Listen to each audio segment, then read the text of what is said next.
Alright, let's see. And come on, let's see that image. There we go.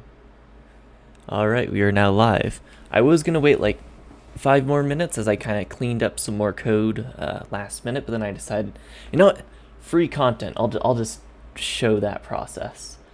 So yeah, in the last stream, like the last 4 hours of it, I think, like something crazy, 3 or 4 hours was me just trying to fix one bug, and it turns out that it had nothing to do with the actual way I was using the library. It had to do with how I was creating new registers. Well, so I guess it did have to do with the library, but forgot music. But what happened was the way that I was initializing new registers was compiler new reg. So then into here we just type id k float 32. So this is how I would create all my registers. I basically pass this type just straight into this function, and it turns out that the library actually isn't built to do that. So I opened up an issue on the library's GitHub, and the guy who maintains it basically said, yeah, just call these functions.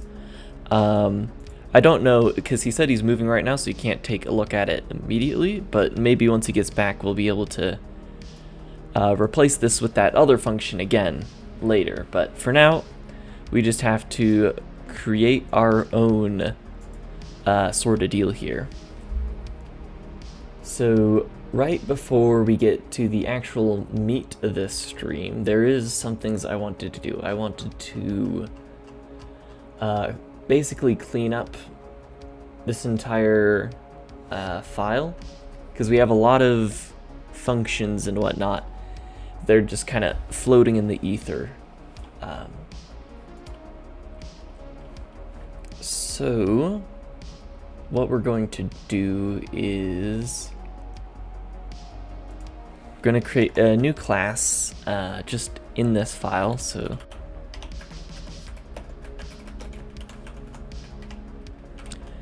just call this assemble context or assemble ctx.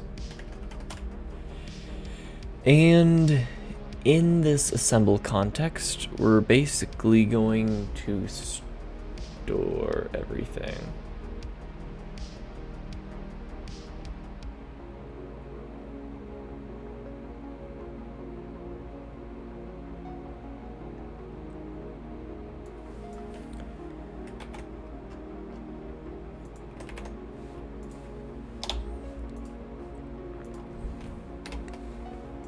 Going to store the instruction pointer in there.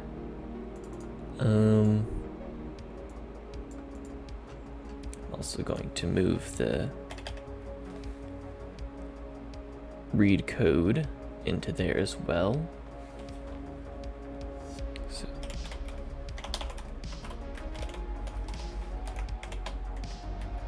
template T.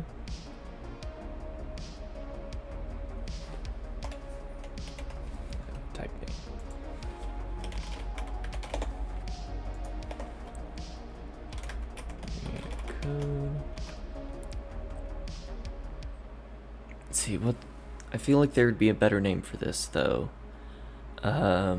Something like there's like when you're reading from a stream, it's like consume code or whatever. We're just gonna go with read code for now. And what this is going to do is just call the current function.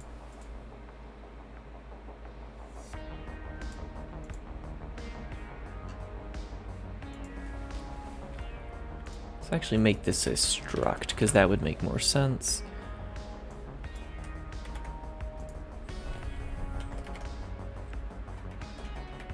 Gonna put the error handler in here. Gonna put the... Do we put the code holder? No. Let's actually not put that in there either.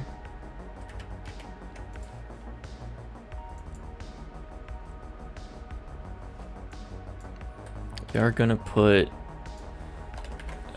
constants, and I'm actually gonna change this to be a vector. That's one of the things I wanted to do. We're gonna move registers and constants into here as well.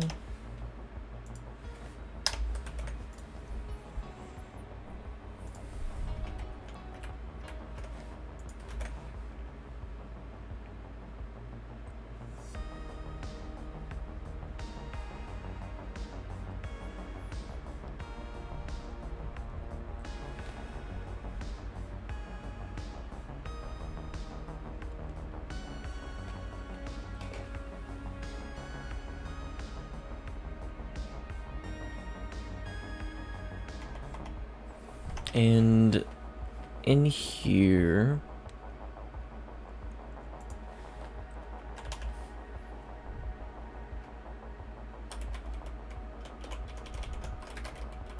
yeah, let's just put everything in here. But we don't need to put everything in there.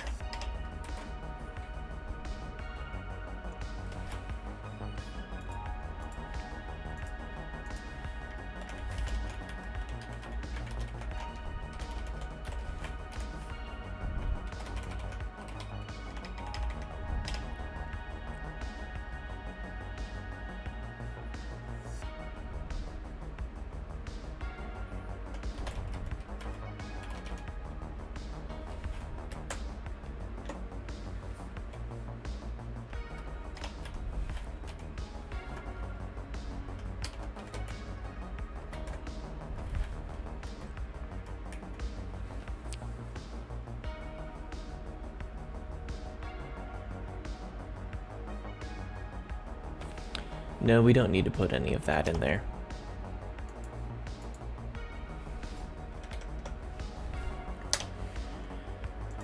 So read code, and in the read code function,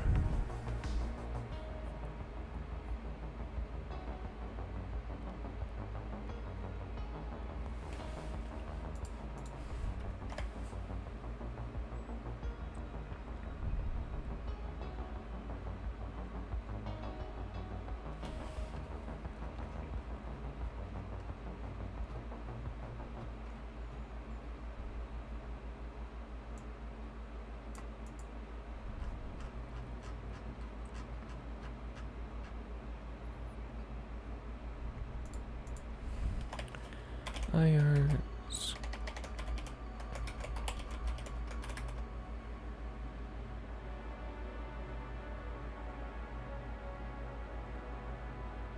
Oh, sure. Let's see. I'll actually do maybe 16. That is, I can manage this. All right, let's see how this looks over here.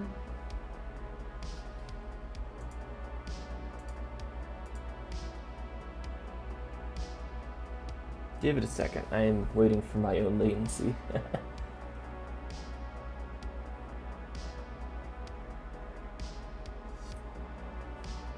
Oh, that is... Oh, it's already big. Okay. There we go. That should be much more readable. Okay, where was I? Right. Linked function.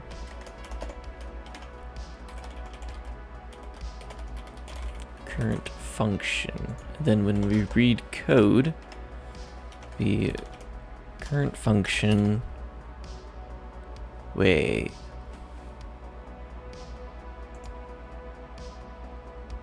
Where do I read from before? So we have local function, which...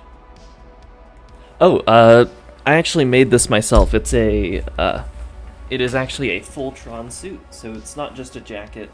It goes all the way up to my ankles. I'm very proud of it.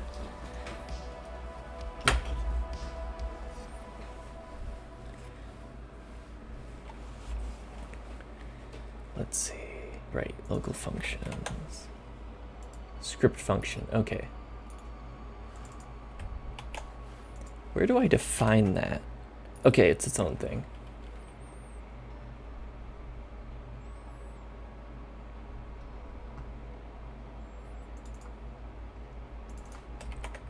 So we want this to be script function.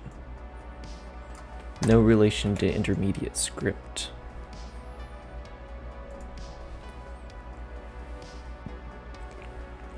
Also, how is the music volume on your end? I've turned it down a little bit since the last stream, I think.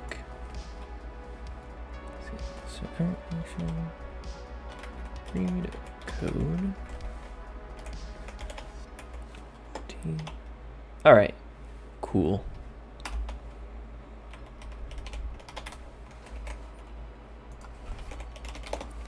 So this is just going to keep track of our instruction pointer for us, or at least that's what I'm calling it. It is some similarities.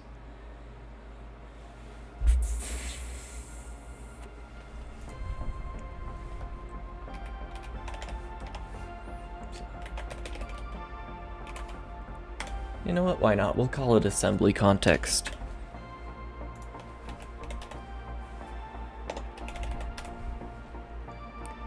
And then context, current function. I don't need that underscore because it is a public member. And then we're gonna set this to func, just like that.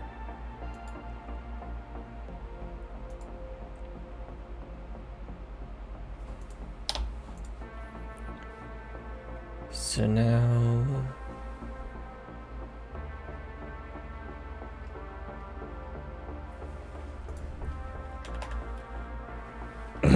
let's see, so and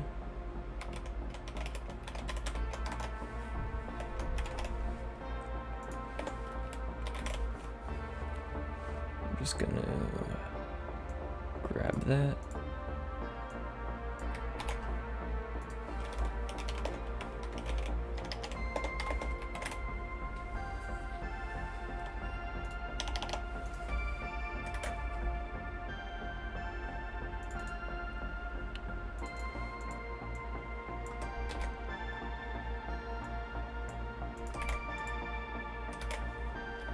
There we go.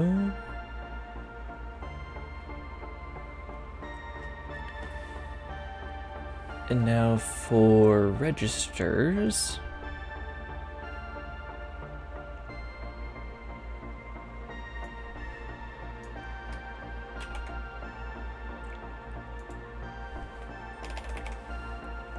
Going to put the new register function in here. And let's actually force it to have a reference to the, well, you know, let's keep doing it that way, where we do have to pass in a reference to the compiler, because why not? And then instead of using ASMJIT types, let's use our own. So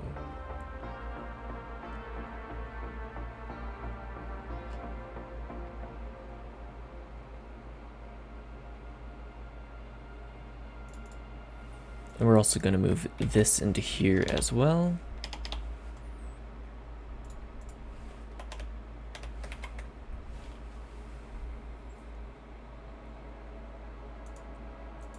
We don't need to have a reference to registers anymore.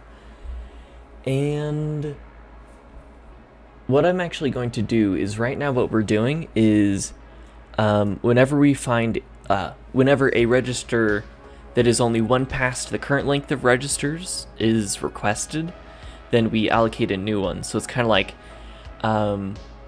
the way to create a new register is to just ask for the next index that hasn't been used.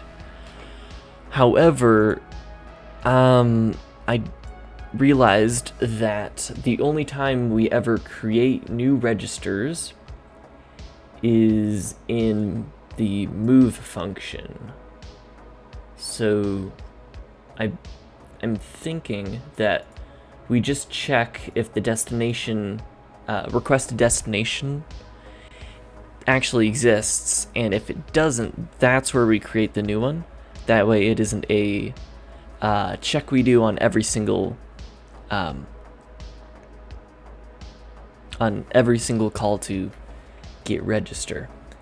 That would remove the need to have that type passed in there as well, and also the compiler. So the way we're going to do this is, what would be a good name for a function that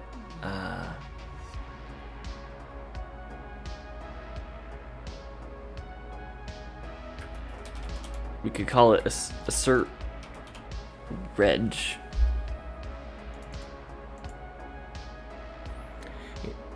Since we are like, this register exists.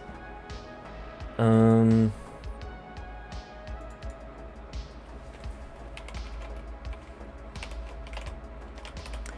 gonna call it verify register for now.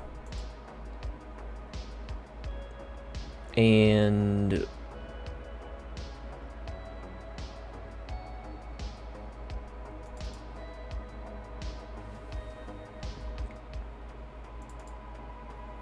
what it's going to do is accept a... I taught myself. Basically, since before I can remember, it's just been, I choose a project that I really want to do, and then I just learn the skills I need to do it. So, yeah. I guess if I'm being really specific, I started out like when I didn't know how to code at all. First, I kind of copied right out of like a HTML, CSS, and JavaScript for Dummies book onto a computer, but that was when I was like 8, so I don't know if it really counts, like 7 or 8. And then when I was like early teens, I don't remember exactly when, but it's between 12 and 14, I got started on Khan Academy, and that's where I really started to actually get into making game sort of things. And then just from there, I've just taught myself stuff. Value type.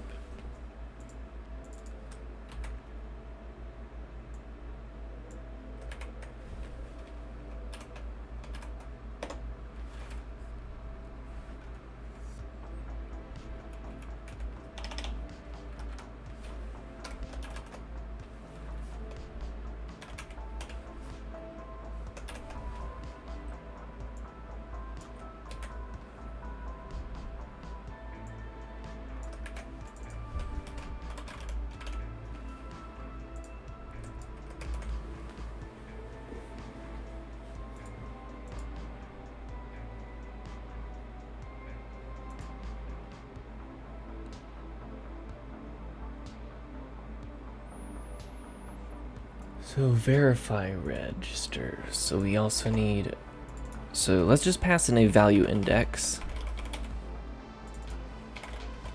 Let's call this verify value. Since we need both the index and the type, let's just, pass in this. And then we'll switch on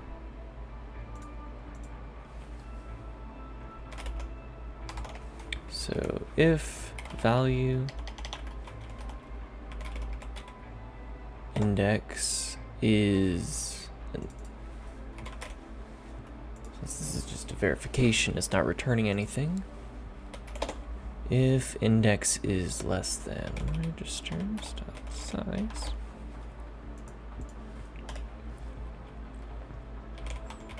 actually we want it to be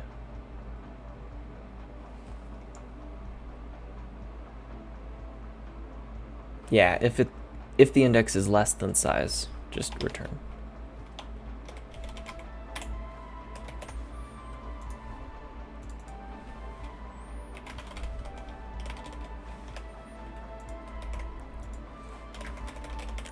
And then here,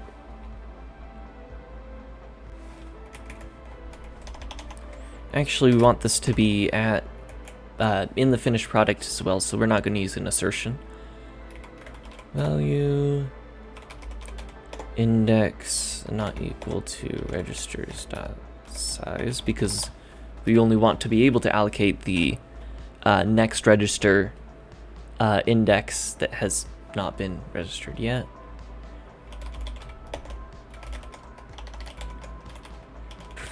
And I should create my own error type for this, but I just haven't gotten around to it yet. I'm planning on, like, next stream or something, actually going through and creating an actual, like, error system, so, like, for syntax and all that stuff. So, error.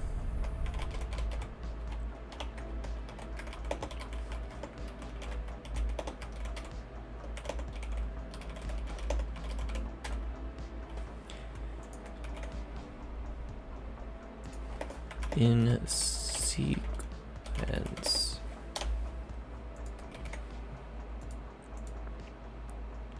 And then for here, we'll just say registers push back the new one.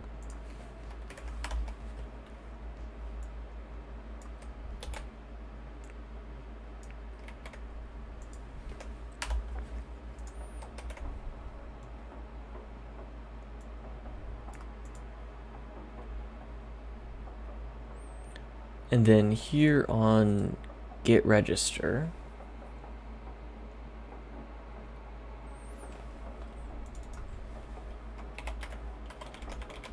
we're actually going to pass in the value index again. No more creating registers that don't exist, so we're simply going to assert that this condition is true. And then we're going to return registers at value index.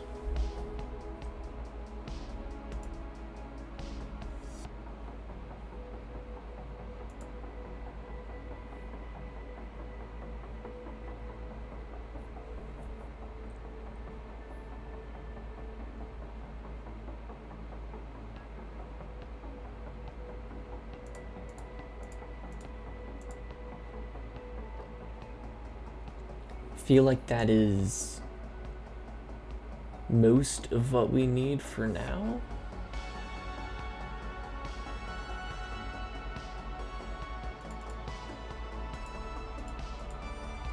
These don't exactly need to be scoped.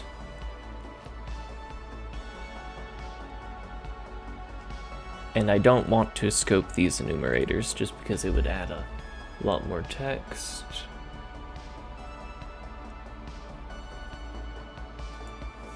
We don't need this anymore. This we do still need though.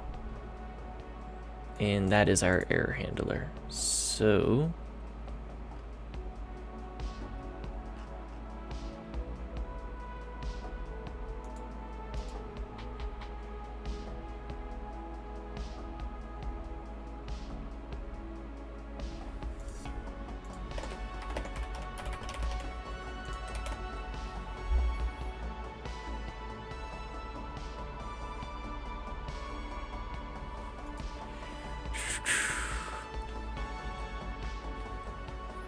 let's go through and replace everything with our new structure. So while context dot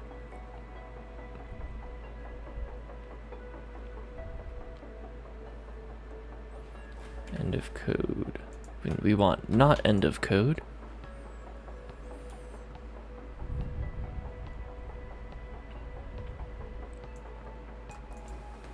Then here,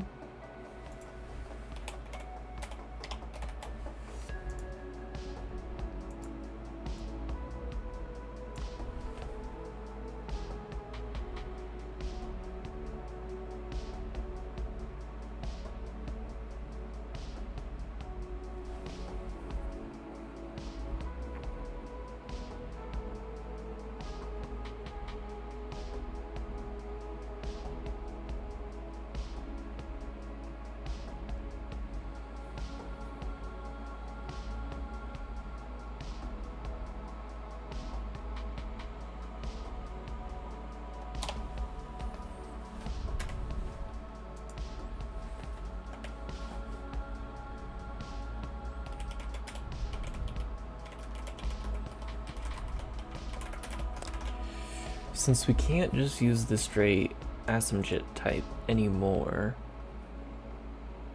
I'm gonna create a switch statement for it.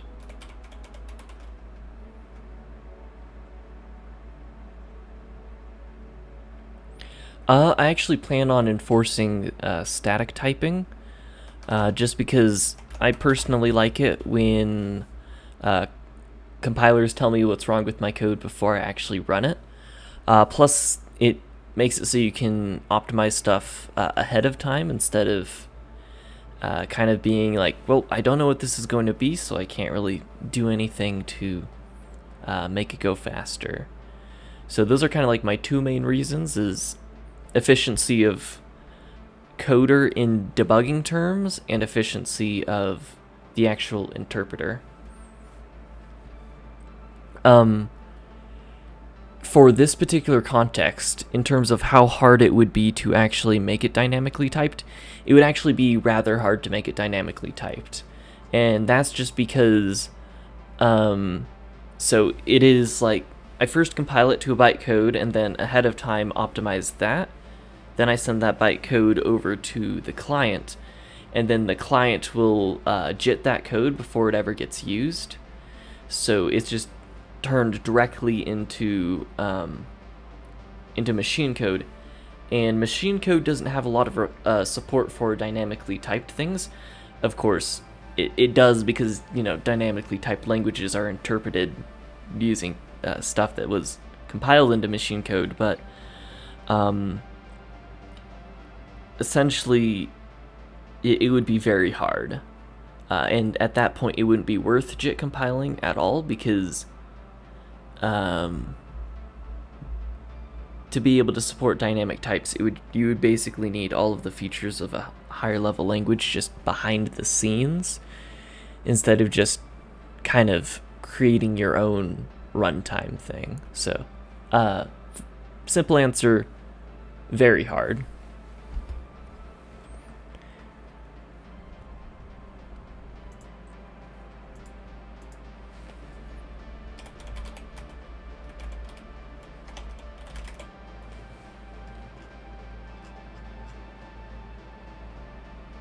Do I still have string type? Okay.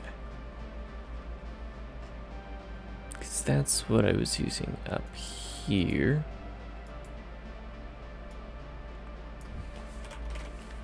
Switch on archetypes.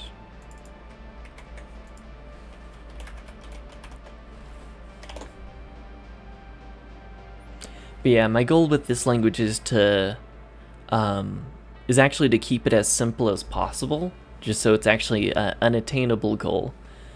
So basically, basic types, support for structures, and the way I'm going to do structures is just have it so that they are, it will be similar to how C# does it, where everything in a class, or, well, structure in this case, because I won't be doing classes, but everything in a structure will be,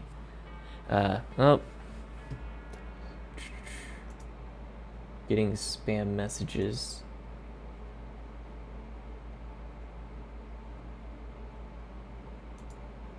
I'm gonna report this for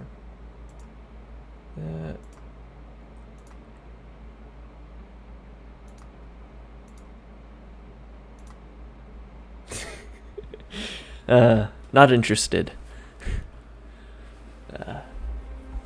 let's see. Where was I? I was saying things that sounded intelligent.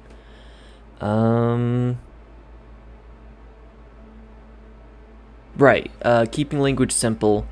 Eventually I want to do structures, and they will work similar to C#, where the structures will actually be allocated on the on the heap instead of the stack, where everything else will be basically stack. So it's kind of like all I have to store on the JIT compiled side is just pointers, and then it will be easy enough to access those. And then the way I'm going to do external libraries is just if you want an external structure, which is one of the things that is most important for this language, because that's the entire reason I'm building it, is because there's a lot of dialogue between normal scripting runtimes and the actual, you have the code running in the script, and you have your main code running on your main code, and there's like a separation between them, and then you have to do a bunch of work to get anything between them. Whereas this, the idea is I want to be able to give the script runtime just a definition of a struct, and then I would be able to pass it just the raw pointer to that struct. So for external things, it could treat them just like a regular struct that is native to the language and just be that fast. I don't know where I was going with all of that, but I'm just saying I'm trying to keep everything simple, and like the most complex I'm going to do is those sorts of structures. And then any more of the more complex stuff will just be through external API calls. So handle everything like super complex in just regular C++.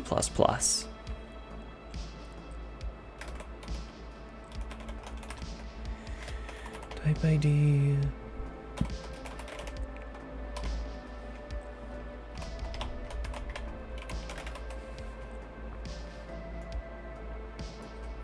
In here we're just going to manually register them instead of using functions, just because it's simpler.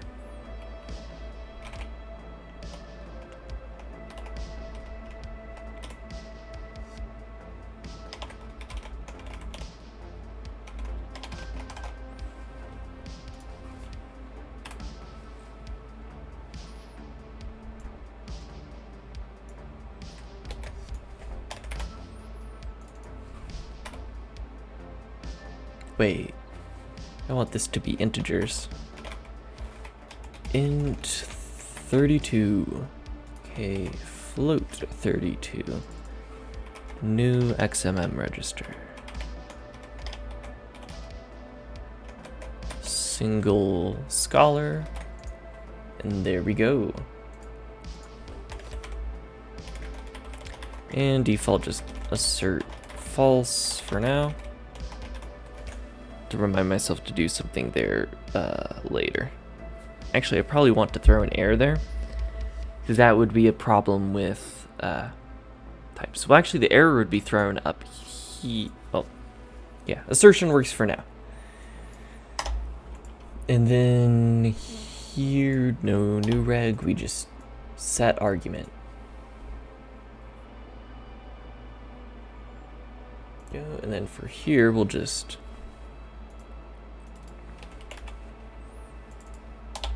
like that.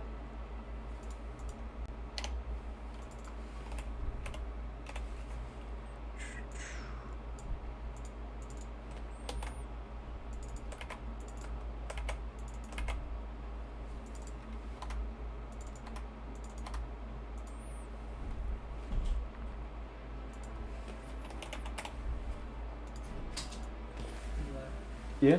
You ever find those videos that you wonder how they aren't viral because of how much of a masterpiece they are? Yeah. Would you like to see one? Sure. Yes. Let's see.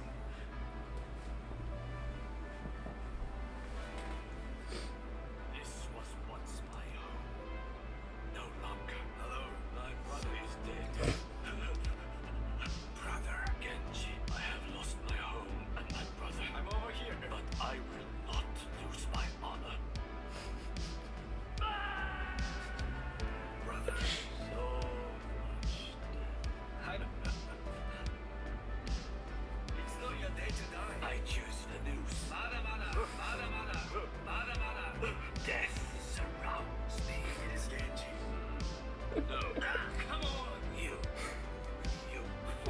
Stop! You are nothing. You are not my brother. Try me. Battle begins. You do not want this.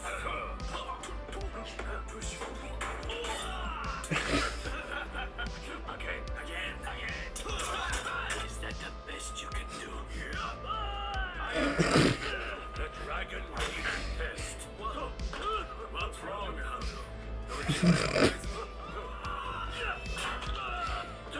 I thought it was an edit at first, but they have custom animations in here too, so it's just... Stop one or take another step. You're not my brother. Impossible. Send this to me so I can give it a like as well. Man, half man, completely man. What? Dragon come in you. Oh, fuck. Dragon comes in me, not me. Weakling. Monsters. Oh, bitch. I will die.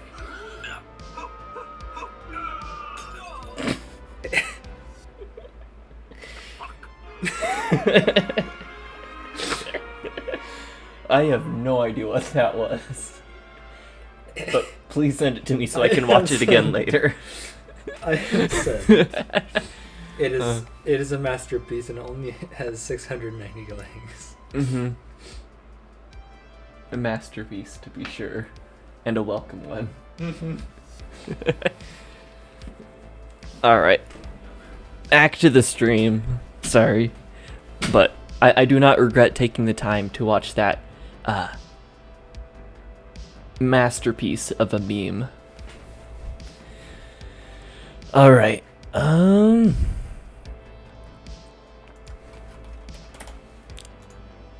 So now, go back to here, and since it's no longer a map,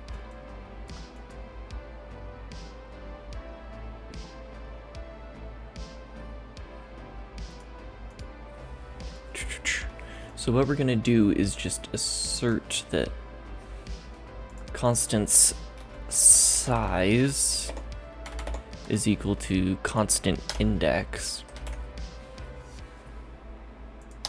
And then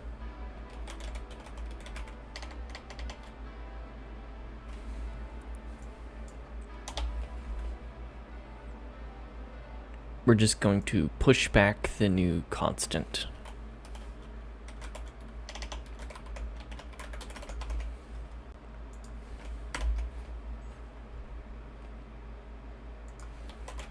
And we need to reference the...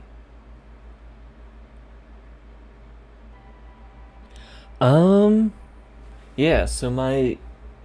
I'm not the hugest fan of Facebook as a company, but I do think they make some...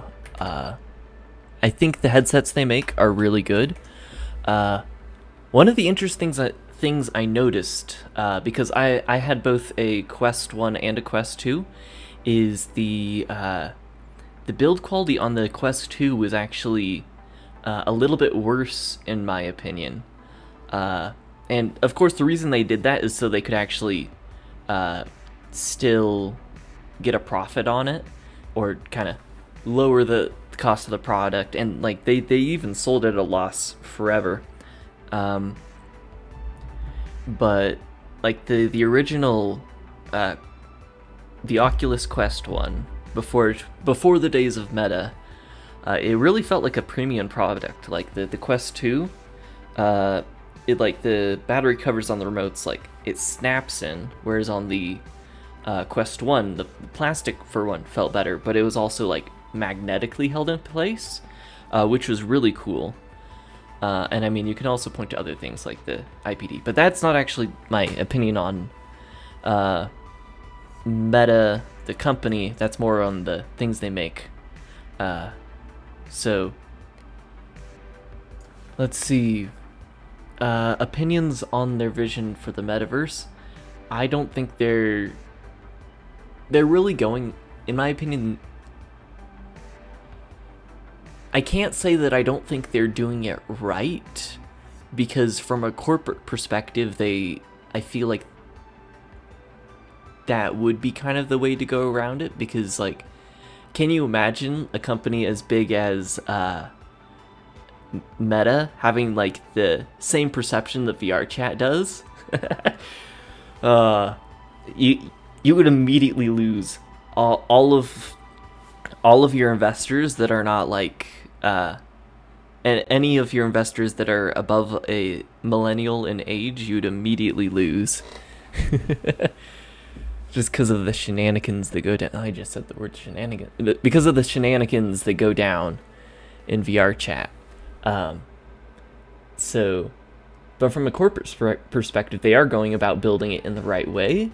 It's just nobody's interested in it, and it doesn't have any actual utility yet, other than like I guess you can do in-person meetings, but the amount of effort that goes into doing that is more than the value you get out of it. Even though I am like a VR person, I actually do still prefer kind of like the Zoom style meeting or like Zoom, Discord call, that sort of stuff for those sorts of things, because it's still it's just less friction for what you get out of it. So that's really the only thing that Meta's metaverse is currently good for. And people aren't really interested in that. So I feel like they're kind of trapped by being a corporation. They can't... they're physically unable to branch out and say, create something entirely community driven like VR chat or Neos, where people actually want to be, just by virtue of how a corporate structure works. I mean, take that with a grain of salt, but that's kind of the way that I see it.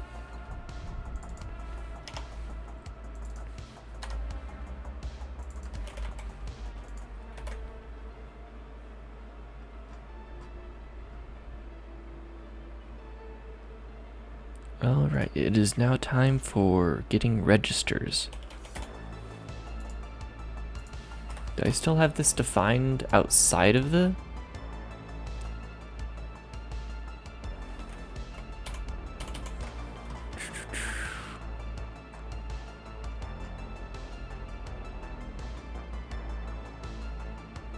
I don't have it defined, so why is it showing up as can't actually exist? That's interesting. Or maybe it's because it just doesn't know what to do with this.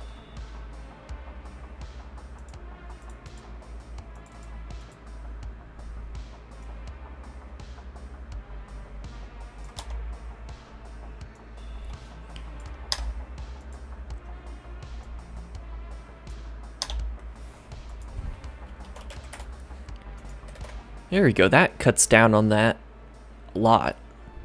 Like, a lot.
This is going to increase the readability of this so much more.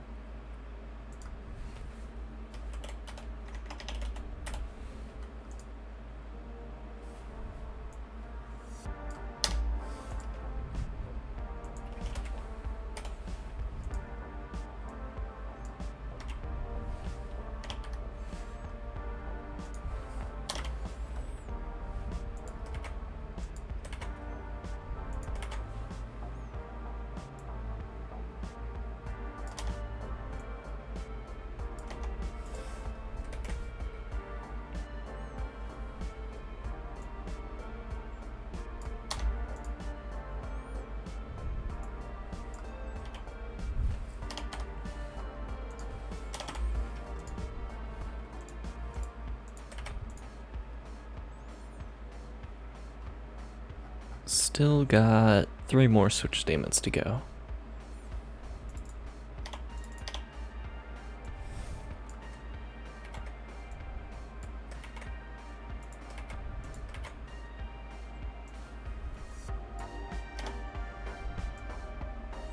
Actually, let's pull something funny here.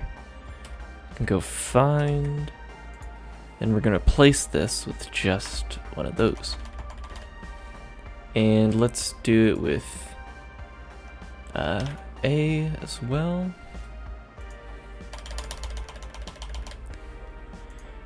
Here we go.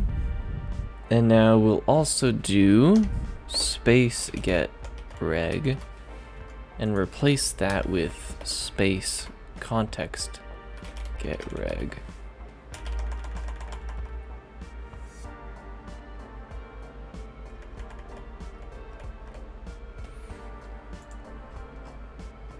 Just get reg, right?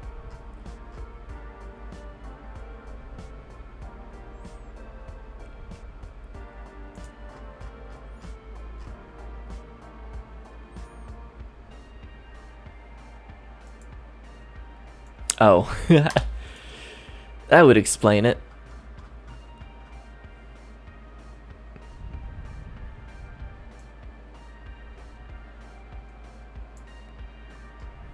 So now we just have to fix constants.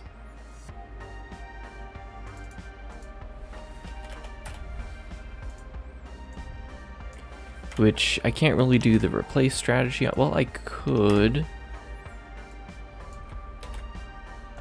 But this is probably going to be faster.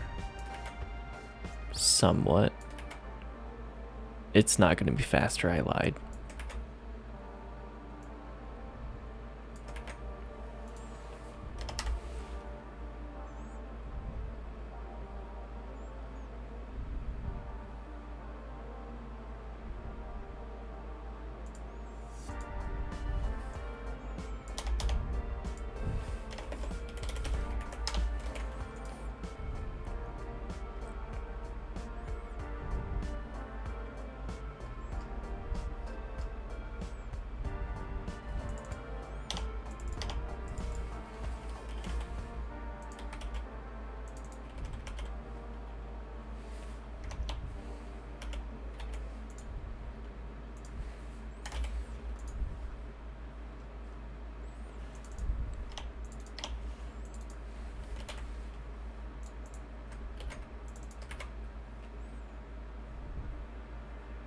There we go.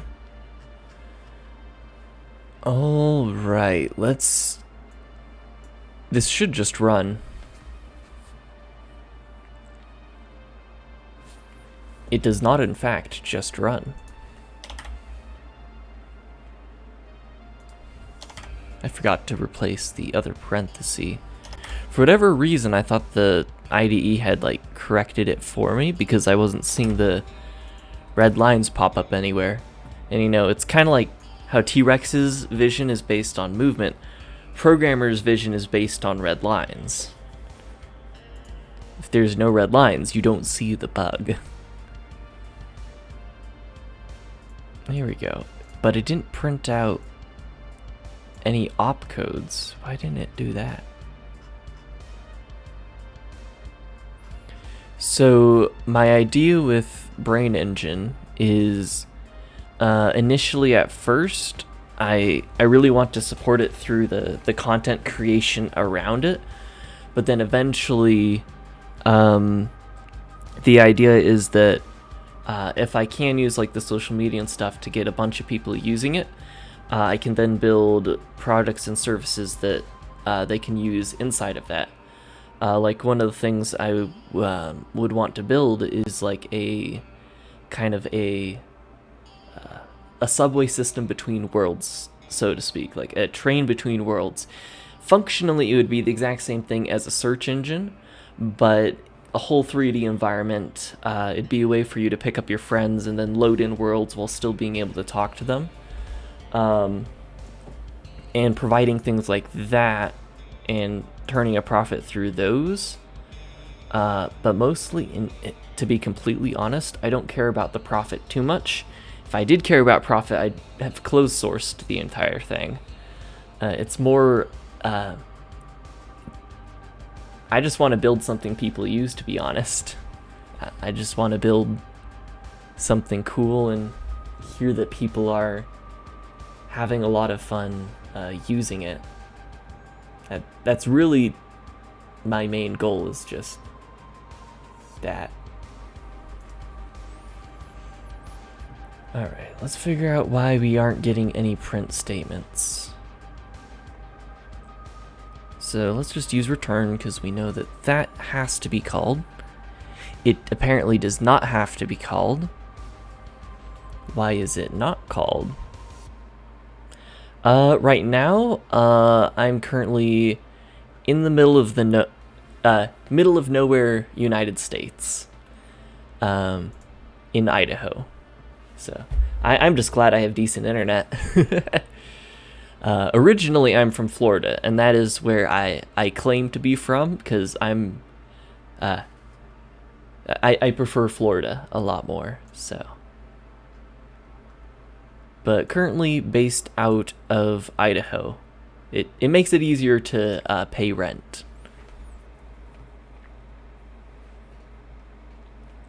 That's the main benefit, to be honest, is just can actually afford rent.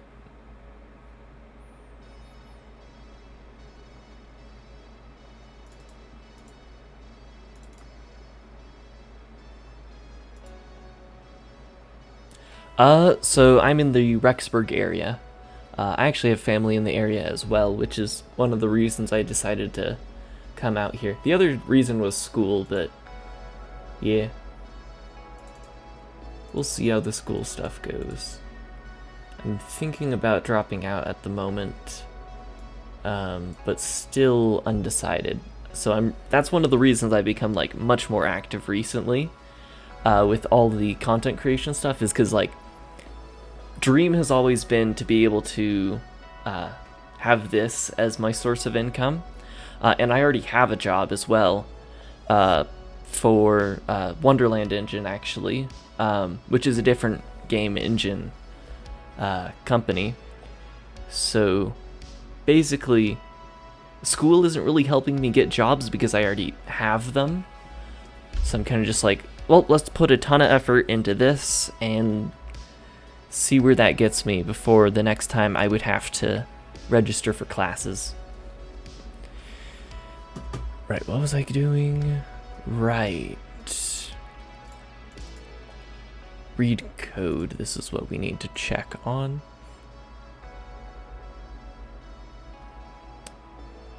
What is going on here? Oh, I know what's wrong. So end of code. Come on. There we go.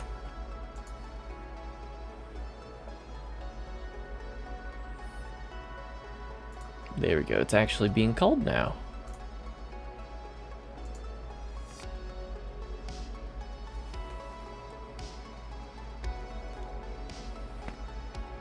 How would this... Oh. Because values... Right. I forgot to actually put in the thing that I said I was going to do. So here in move...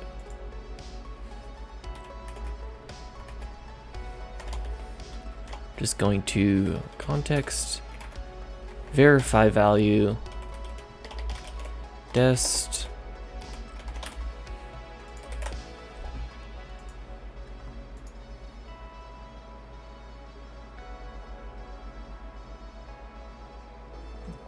Okay. Unimplemented type. Oh, I forgot to put break statements in.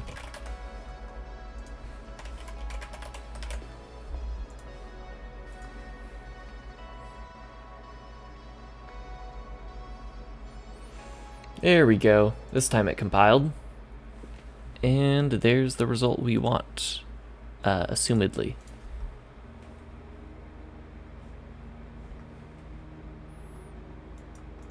We've got all of that working. Refactors are in order. I feel much better about how all of this looks and feels. So next we are going to implement Boolean values.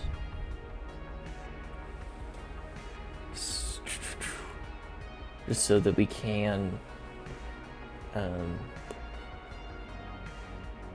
actually do comparisons and whatnot. Then again, we should be able to do comparisons without Booleans. So maybe we should try doing that first.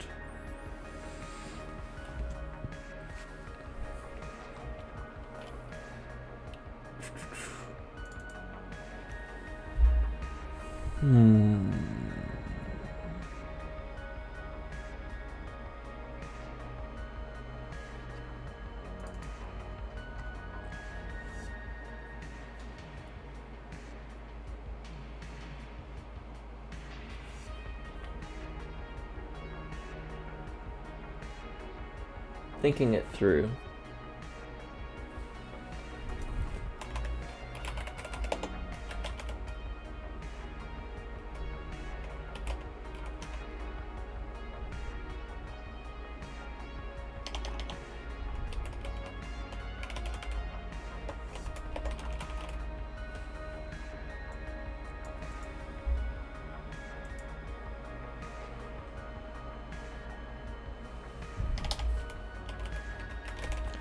Gonna call it a compare node. It's gonna be in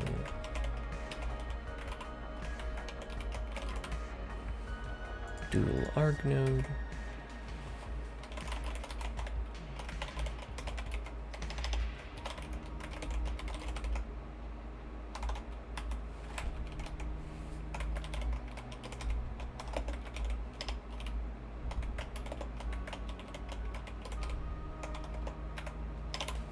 Just gonna call these A and B for now. Value.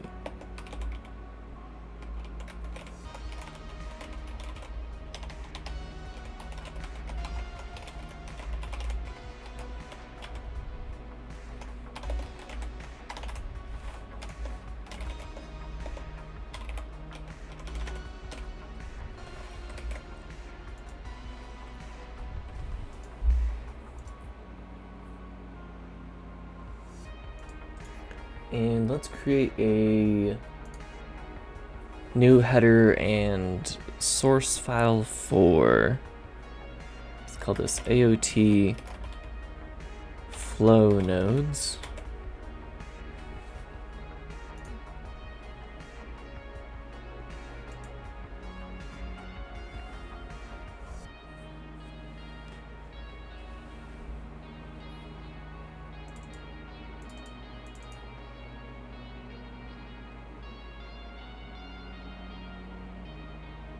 So yeah, let's get a simple if statement working. It's just based on if two values are the same or similar.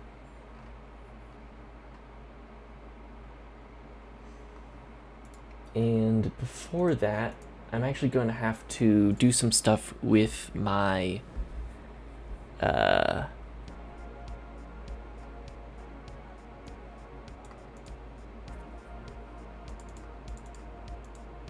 yeah, with the whole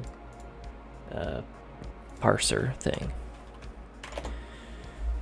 'Cause right now, functions are just a bunch of expressions, but what we actually need them to be is a bunch of statements where expressions can be one of the things in there. So we're just going to get rid of expression list.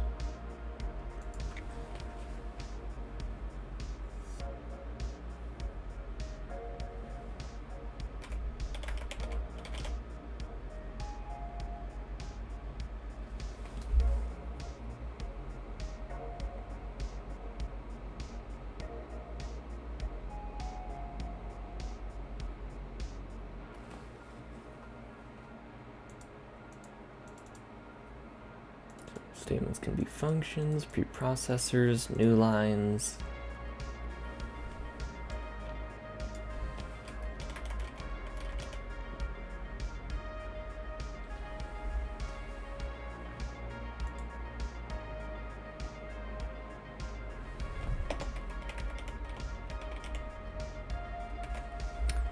And then,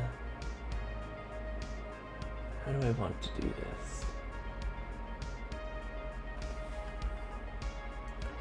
Statements can also be two statements. So that way you kind of get the whole, nope. Yeah, mutually left recursive. So I just have to remember how you do it. You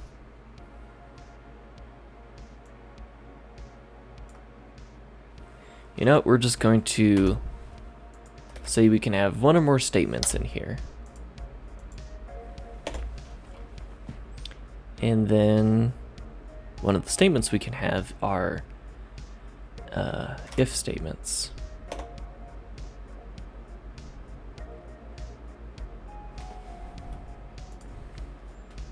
So we have functions, ifs, which are just if, and then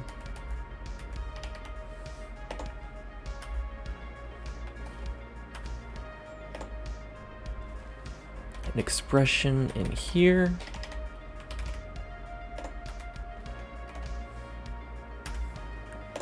And then we also have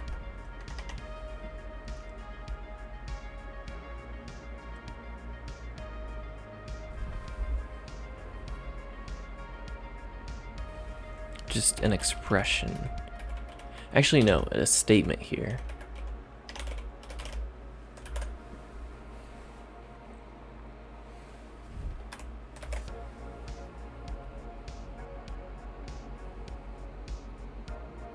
Yeah.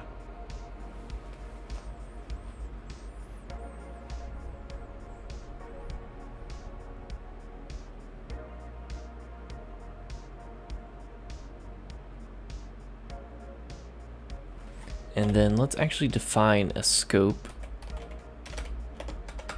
since we are going to need to do that eventually. Actually, we already have it defined down here, but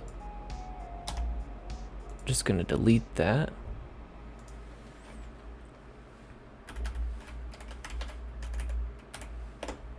So scope is that, and then a bunch of statements.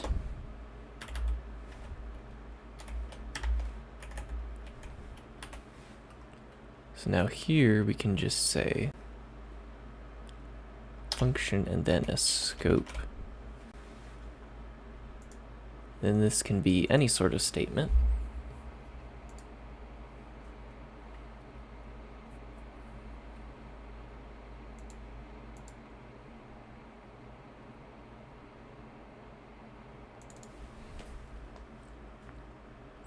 And that statement can also be a scope.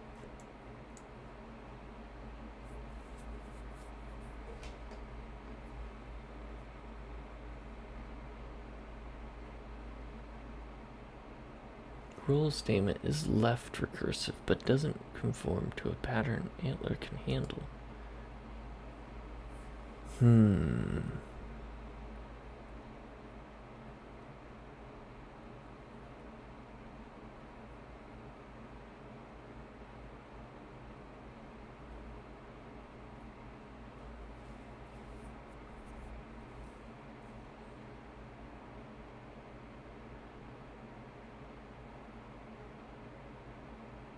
Do I want to turn if statements into just another expression?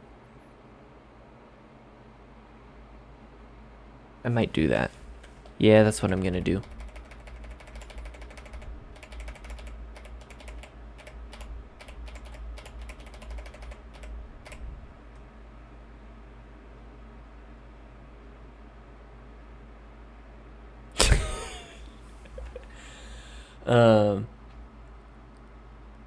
Well, I want to consider the usability of a language.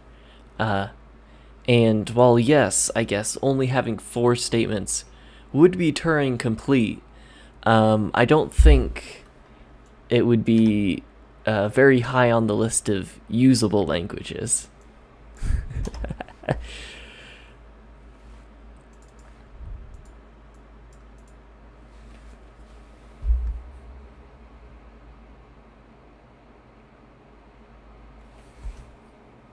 Let's see, in scope.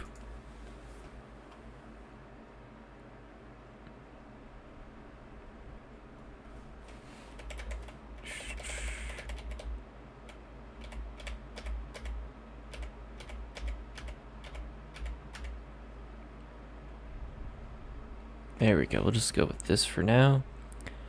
Then a scope would have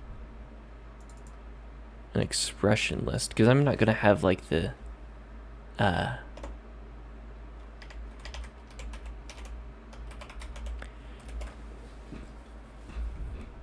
not going to kind of do the initializer list thing that C and C++ have. Mainly because a lot of the types won't be complex enough to even need an expression list or a initializer list.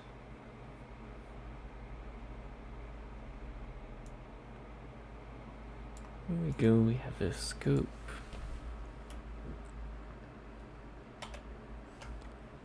Create an if.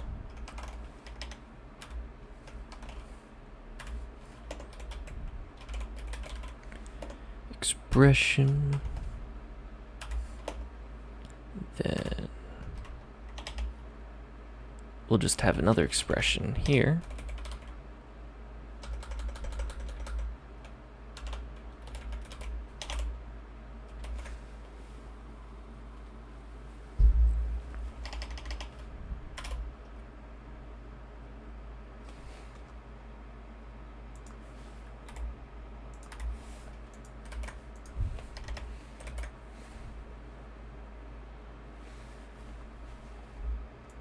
Oh, did the music just end? I think it did. Let's find another.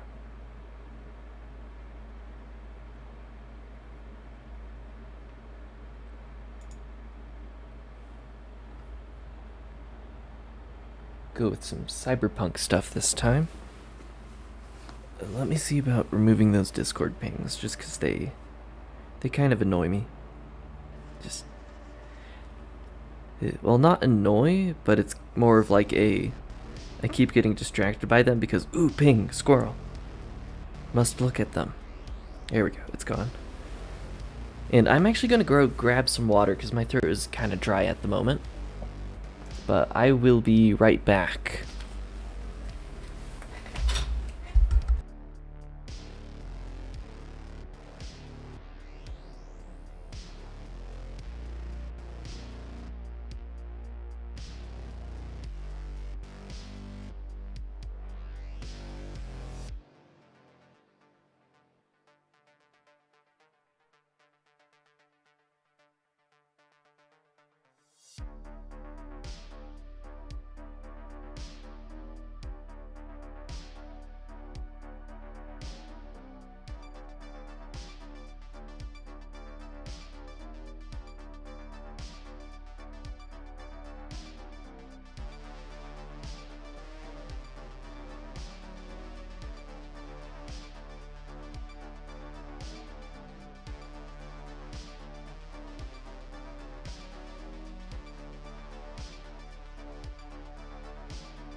I have returned.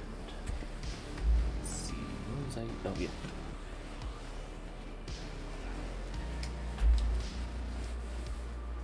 What was that called? There it is.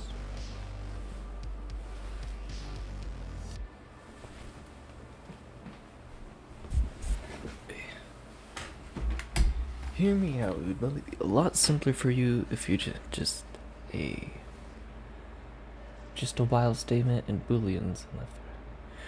Well, see, it's not actually going to be too big of a deal for me to make it. Plus, I don't currently have. There's not really anybody else. Like, it is open source, but I'm the only one really working on stuff at the moment. I did have one person actually help me out with. Oh, I did have one person help me out with some define symbols that were apparently not working for other people, but that is the only other contributions I've had.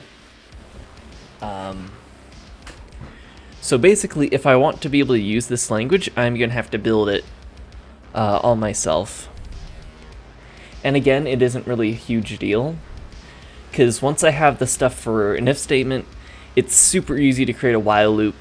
For loop is a little bit more intense, but it's actually not going to be too hard. Once we do one, all the rest of them are going to be easy.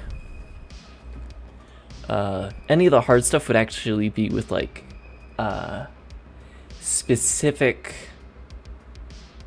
what am I looking for? Specific assembly language instructions and like optimization of that, but yeah.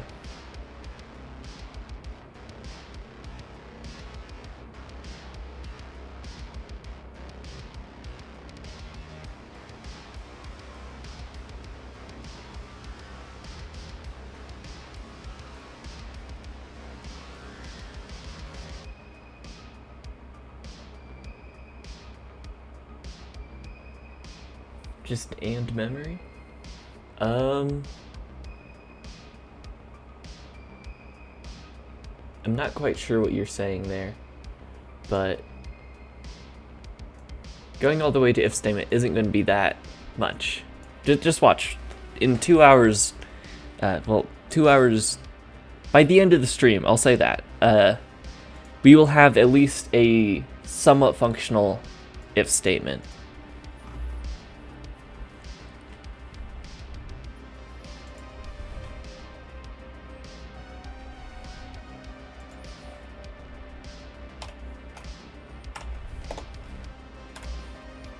So let's actually add in Booleans while we're at it as well. So true or false.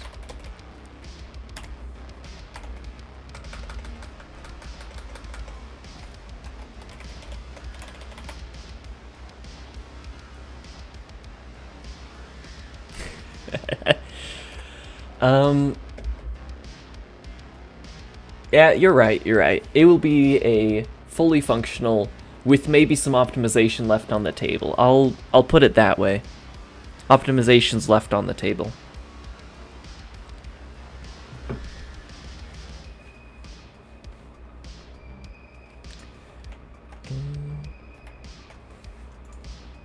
So we have constant bool. We have if expression.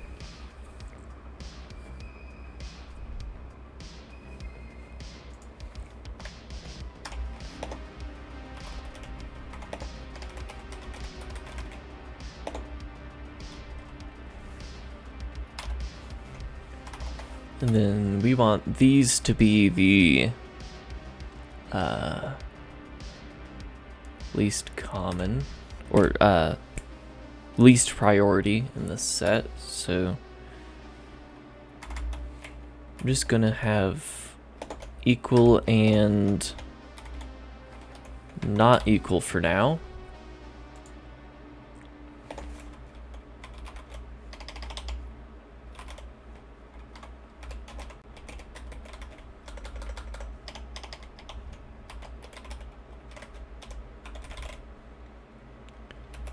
Here we go.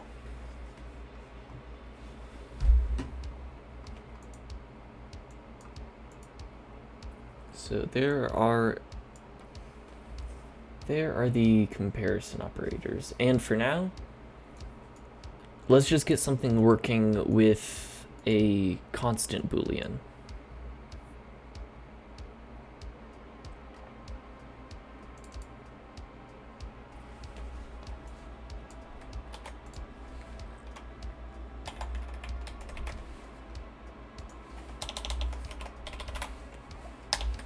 Create a definition for it in here.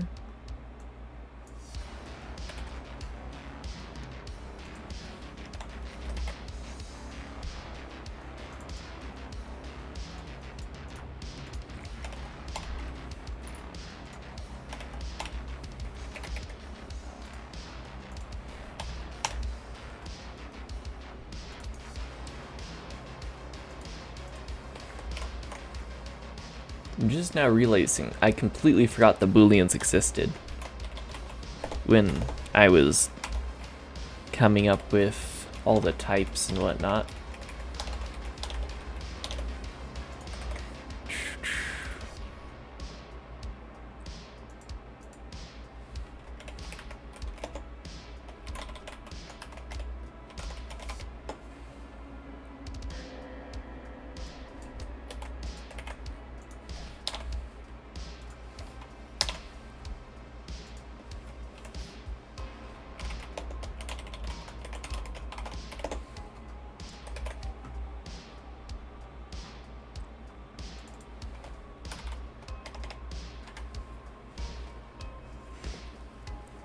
So the Boolean definition, oh, just bool. Size of bool.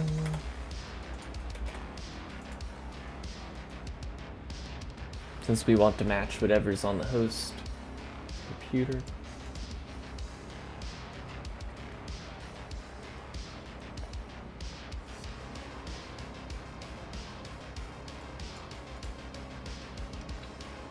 Next,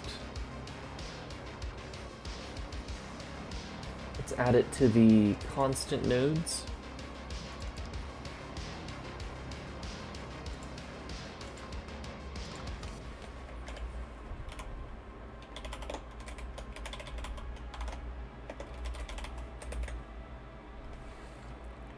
I don't need this function yet, but I'm gonna put it there. Well, actually, I will need it. For validation of if statements, and then on the next stream we can actually implement like user-friendly errors, because right now just the entire thing crashes if you don't have good syntax.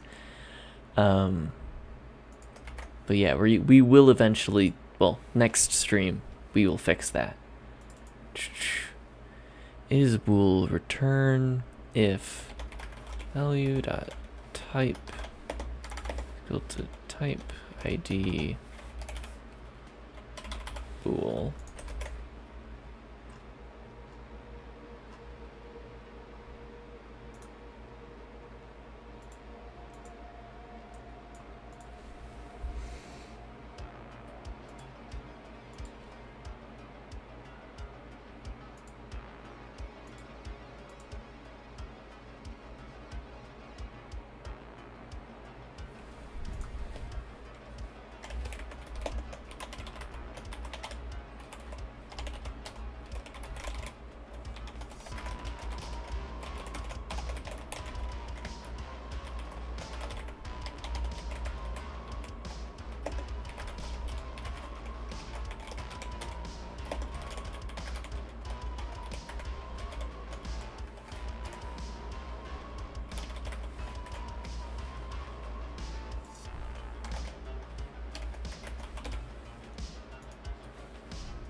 All right, okay. My voice is giving out, dang it.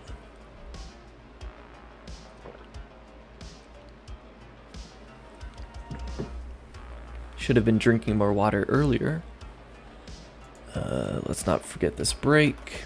All right, so our constant nodes now support Booleans. Let's actually add it into our parser now. Parser, lexer, whatever you want to call it.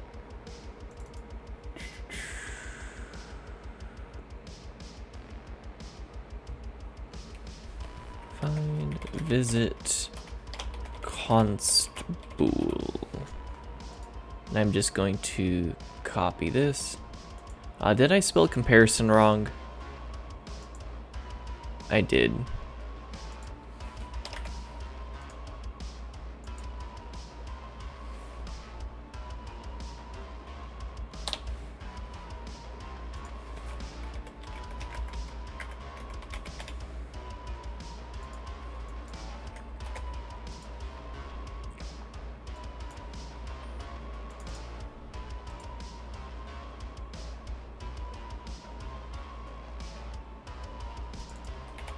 There we go.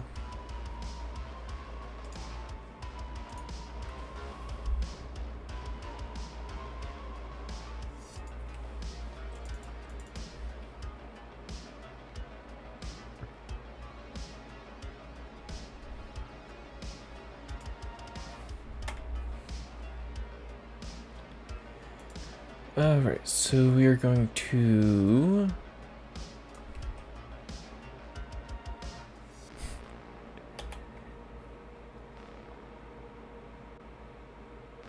Indeed. Indeed.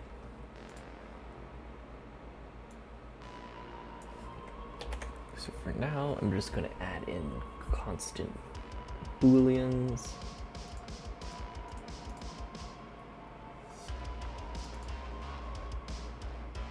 We need to add this to compiler.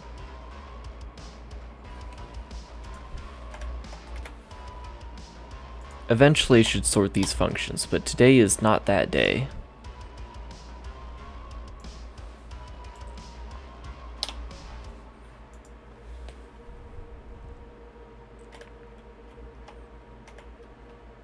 So if the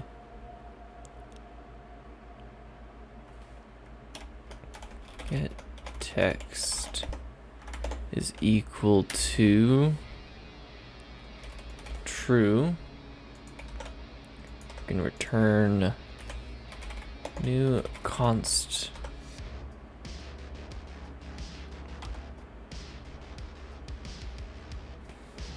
nope.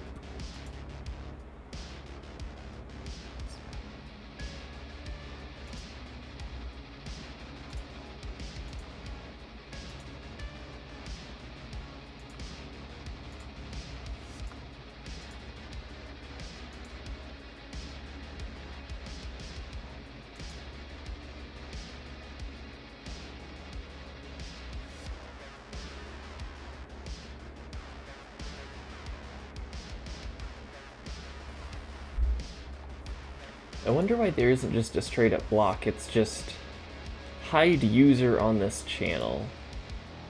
Which is interesting.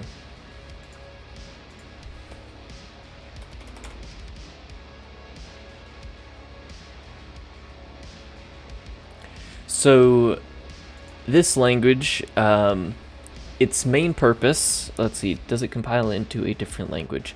So the whole idea behind this language is it is a embeddable scripting language, and that its primary purpose is the ability to be a way to extend the purpose of one. Sorry, Brane is trying to code at the same time as speak. So let me switch over to speaking mode real fast. Alright, so the purpose of this language is purely for it to be embeddable. So it will simply compile to a proprietary intermediate representation. So that's just the bytecode. And then that bytecode is then straight JIT compiled into machine code of the host system. So the library I'm using supports both x86 and ARM. though I have not written it to actually be able to compile to ARM yet. So the idea is that it's just like a fast embeddable scripting language that has, and you're asking about syntax, that is just a regular C syntax style language. And there are a couple of reasons I didn't go with Lua, which will be in the video that I'm currently working on. We have it all filmed. It's just in editing right now, but that's basically the gist of it. Is and syntactical quirks. It's basically going to be C, but I'm thinking about making function arguments and variables constant by default, similar to what Rust does. Just because for some calls I'll make to the scripting system, I'd be able to optimize stuff if certain arguments were constant. But yeah, that's kind of what I'm thinking at the moment.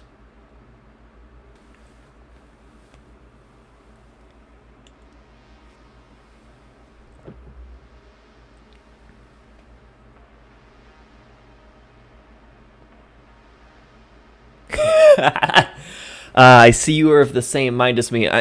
Here I am thinking, well, I need actual justifications. But I see you are a man of culture as well. But yeah, it's essentially because I really don't like Lua syntax, and I also think I can make function calls more efficient, especially with passing structures and accessing external libraries. Because when I was looking into Lua, everything's accessed through tables, and even lists are accessed through tables, so everything's a map. So I feel like there's a lot of potential performance that could be left on that is being left on the table there. Just down to basic data structures. Now, I haven't looked into if the Lua JIT implementation takes care of that and like switches them to other things, but I just didn't want to have to deal with that.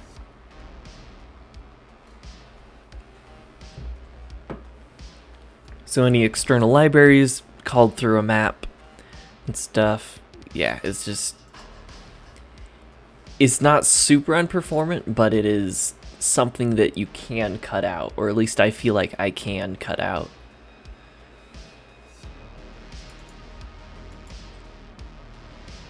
What was I gonna... Oh, right. Types...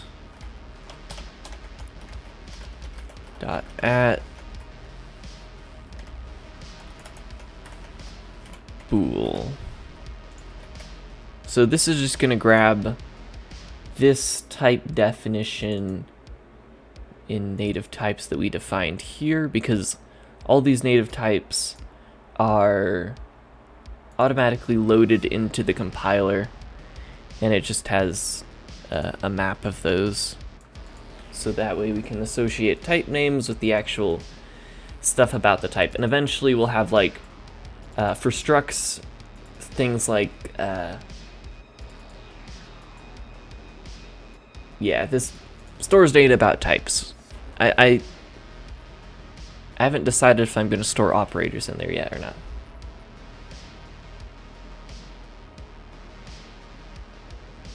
Oh yeah, I would totally buy that.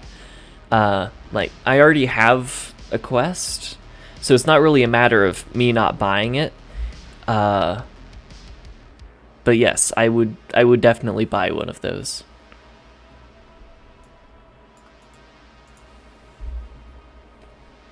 And then else we would just return a constant with false as the default value there.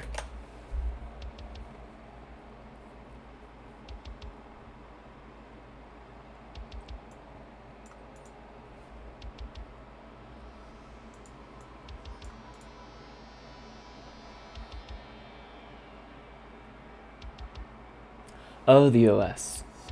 Yeah, I probably would. Alright, see you around. And thank you for hanging out for so long. It makes the stream better and makes me feel better about it.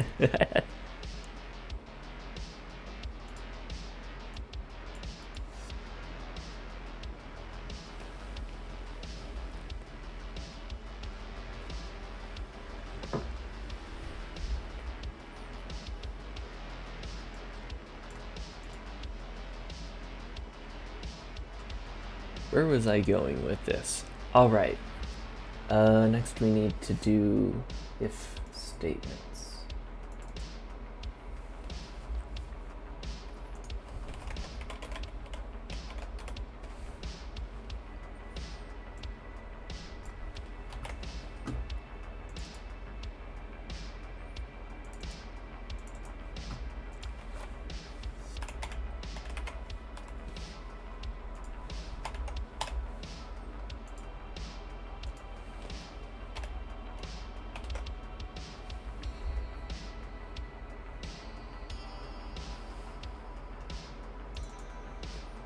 How did I define this?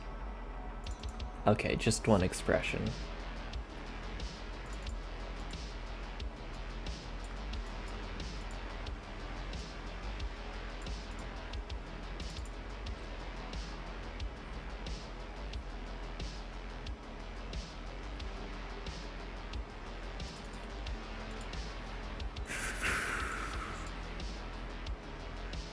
So I will need to create a node for this.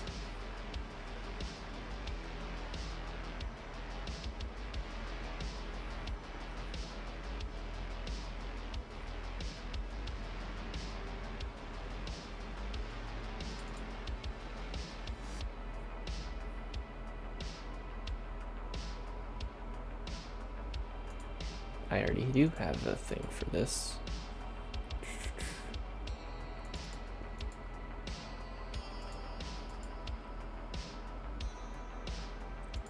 Tis a list of nodes. Okay, I can work with that. That's actually better than node. Actually, is it? Yeah, it is, because everything that I would pass this into would be able to account for that. Yep. Alright, so back to the if statement. Actually, no, it wouldn't be able to account for that.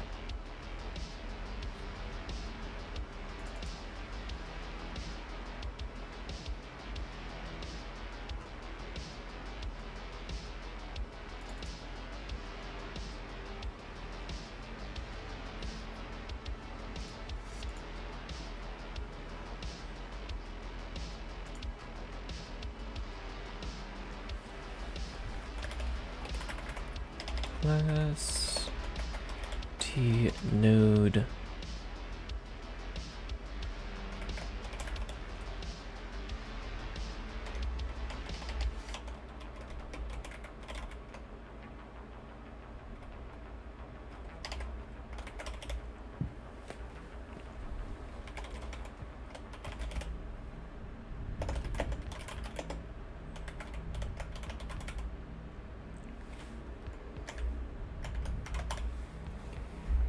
is a public AOT node.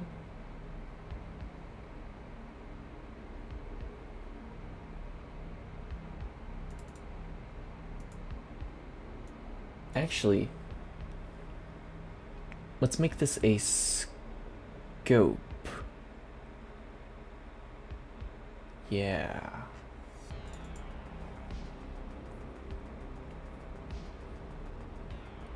Because currently I'm not taking scopes into account. So we want to visit scope.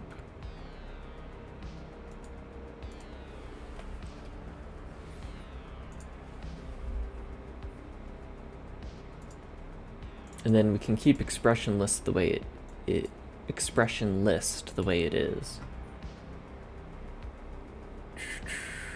So this would be part of the AOT flow nodes.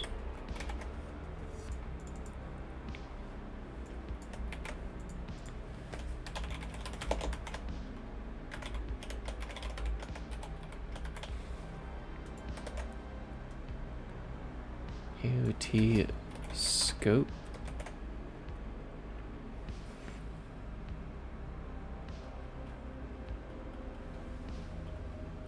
Okay.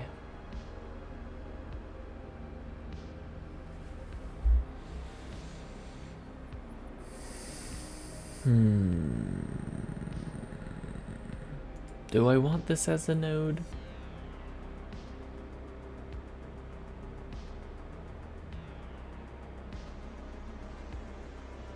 Yeah, I want this as a node.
And then result type can just be null pointer for void.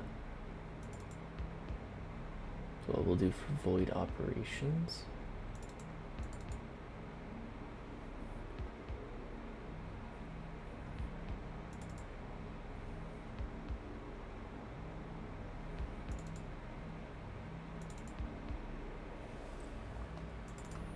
So then need to do these two.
I think that will work. It should work. Then for optimize, we'll just return this. And then for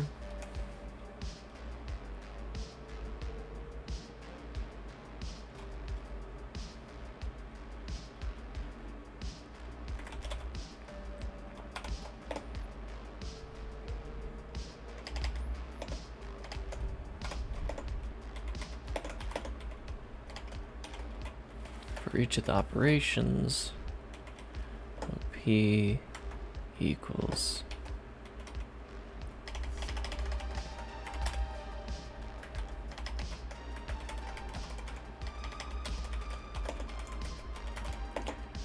result is equal to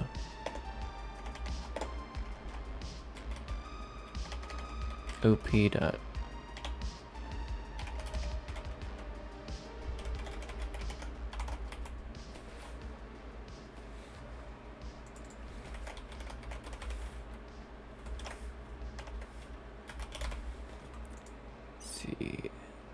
unique pointer to, oh wait, I have it as pointer to a pointer.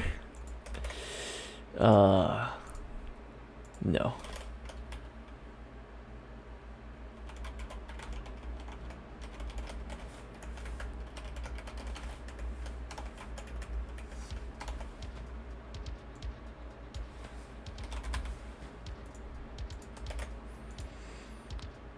Go.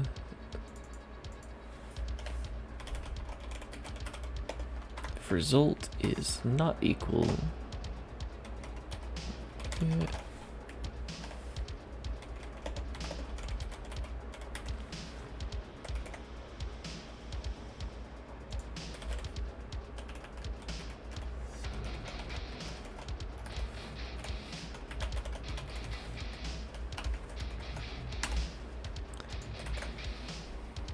result of the optimization is different. We replace this node with the optimized replacement.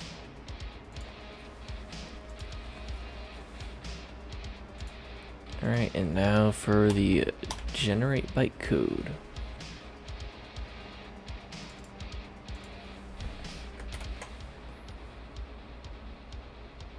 So scoping is entirely dependent upon the compiler, so we don't need to worry about that here.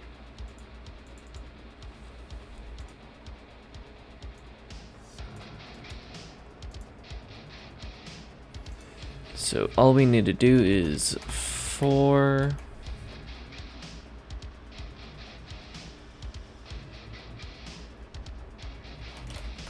same thing, operation in operations.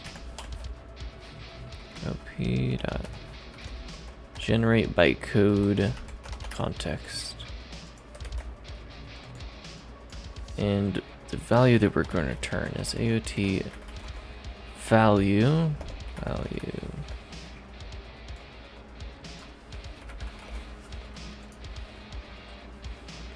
Actually, I should just be able to return null pointer just because, or not null pointer, just an initializer because it is void by default.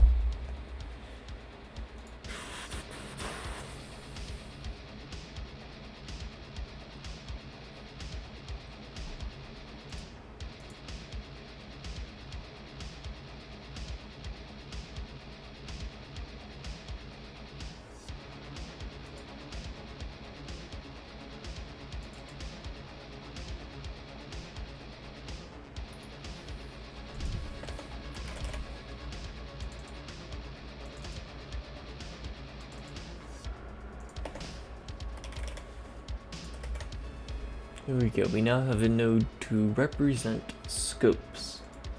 So now if we go here, is it scope? There it is.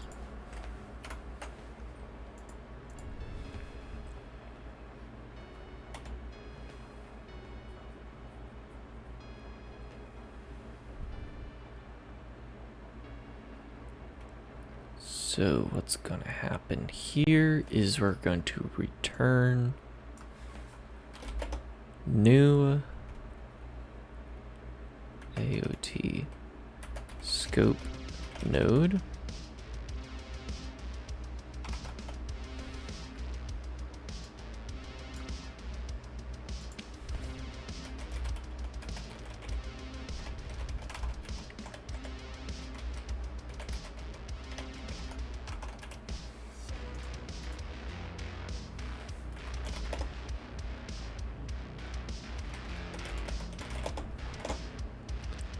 Operations is going to be equal to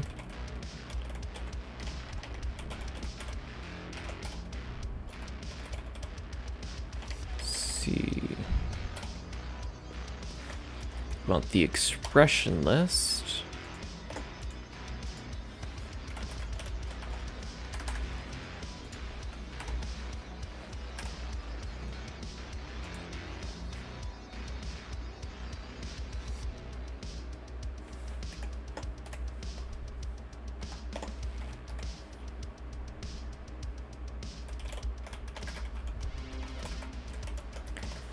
And this should cast to standard vector of OT node pointers.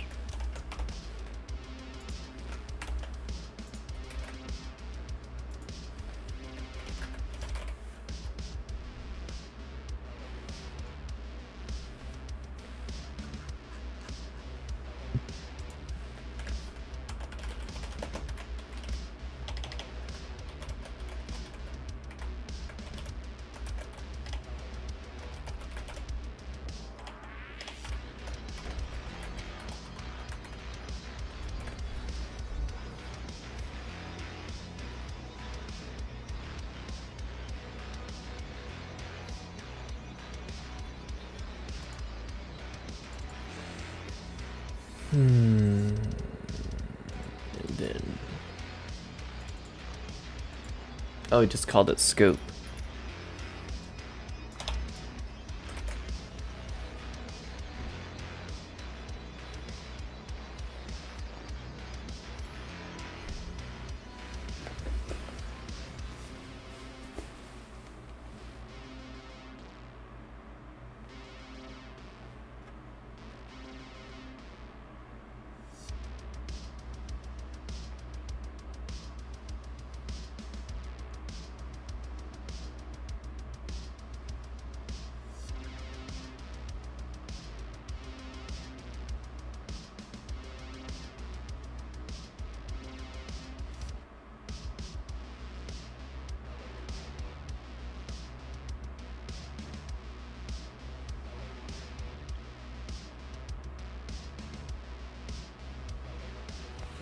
All right. Continuing on.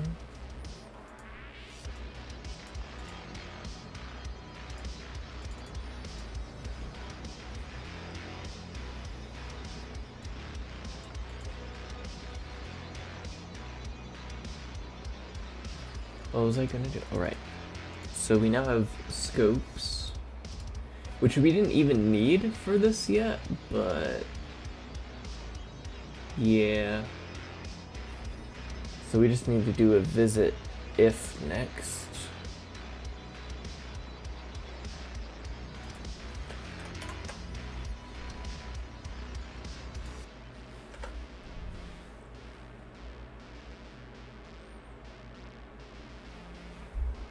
So we actually need to label things. So if the condition, then we want to, what should I name this? We have the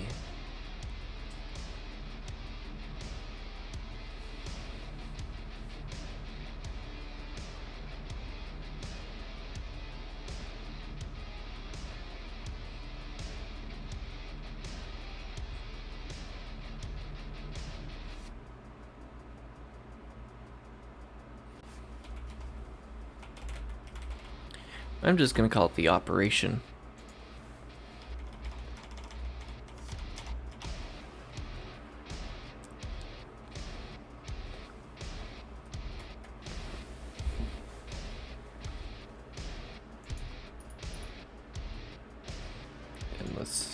generate this again. Alright. So now for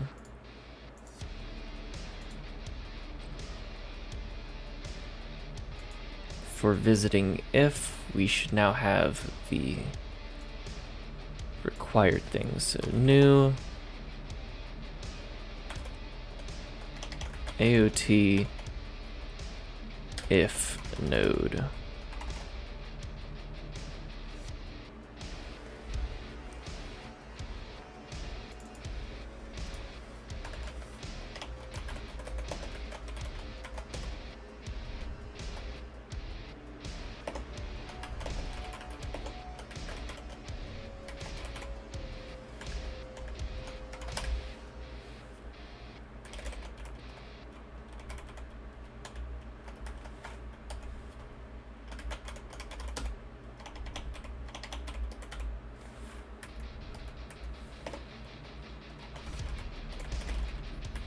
Our condition.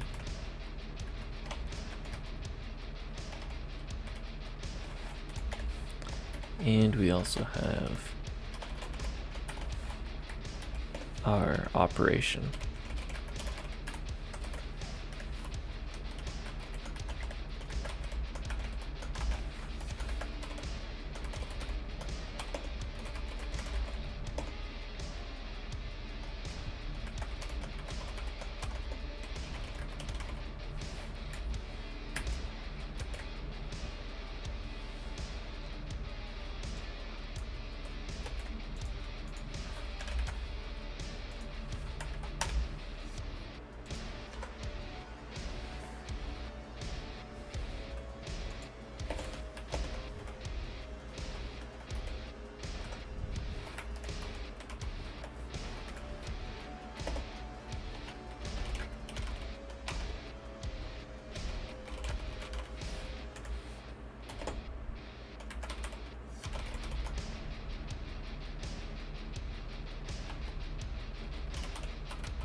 Alright, I need to go do something. I'll be right back.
I have returned.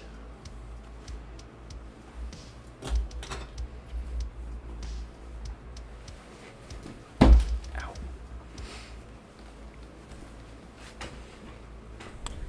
Oh. This again. Just let me have light.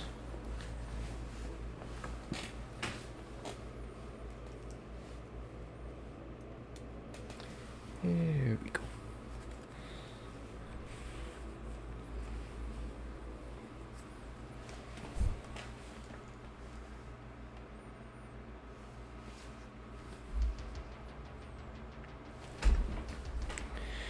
And back to work.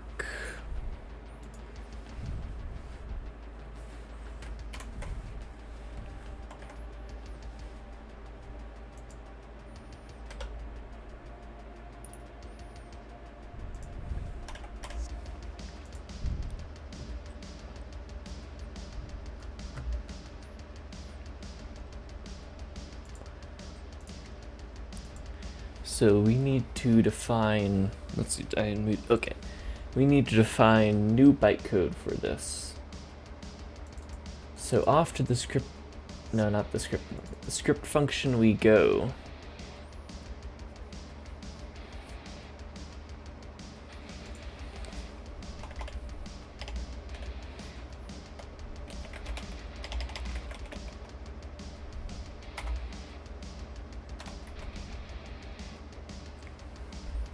See, Mark will create a new Mark, and then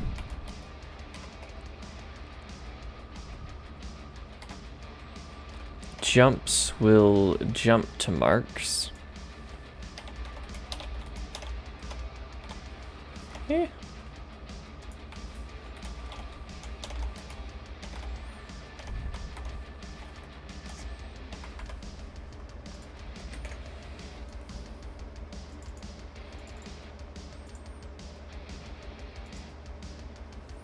But we also need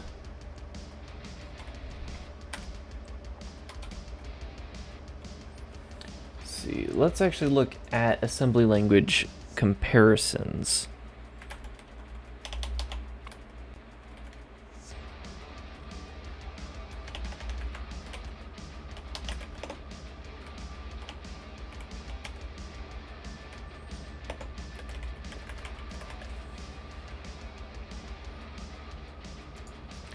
Assembly language conditions.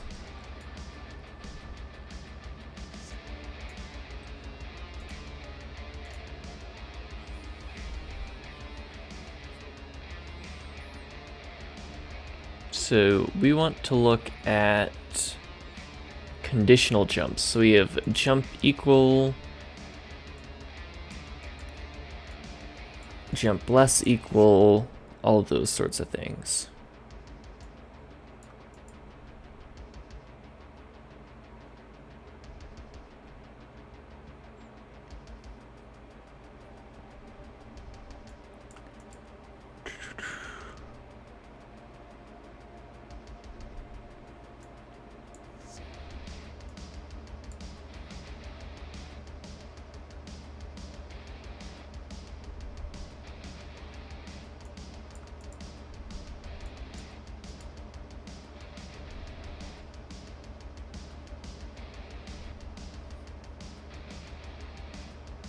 Signed data, unsigned data, so they're the same.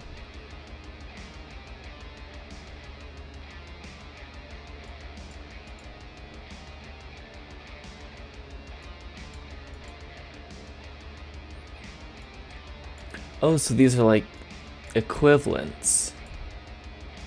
So we only need to do, if we were to copy them one-to-one, we'd only have to do half of them.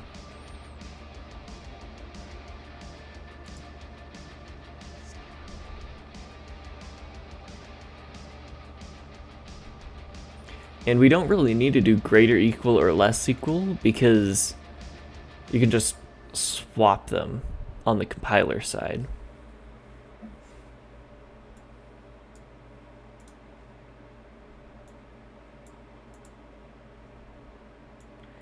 I mean, Actually, let's look it up.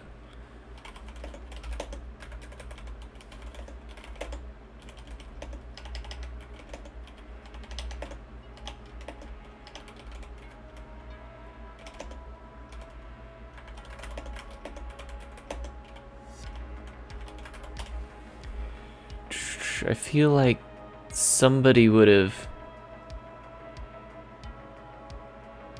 asked about that, because why have the... I feel like that would be more of like a ease of programming thing. Then again, it's assembly, so like... And assembly doesn't really have ease of use things, so...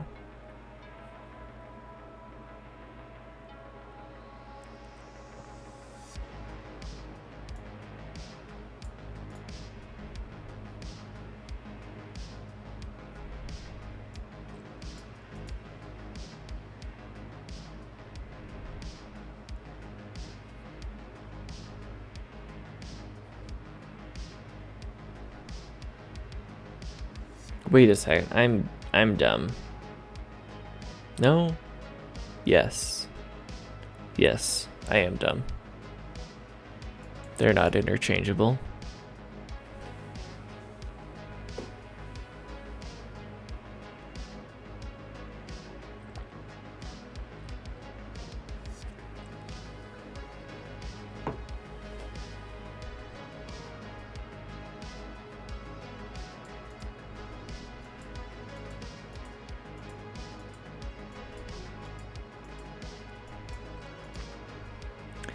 I don't need to worry about these for now.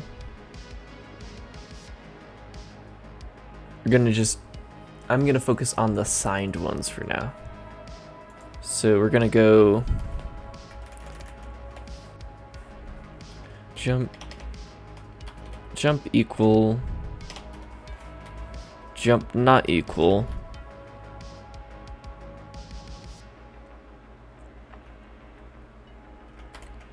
jump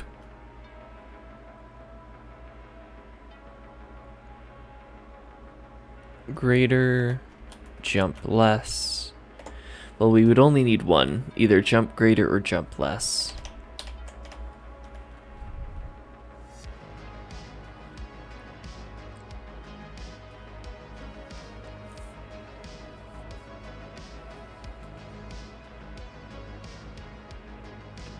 Then jump greater equal and jump less equal. Wait, couldn't those be reversed as well?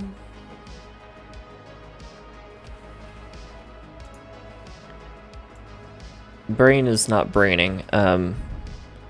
So we have 2 is greater than or equal to 3 is the same as 3 is...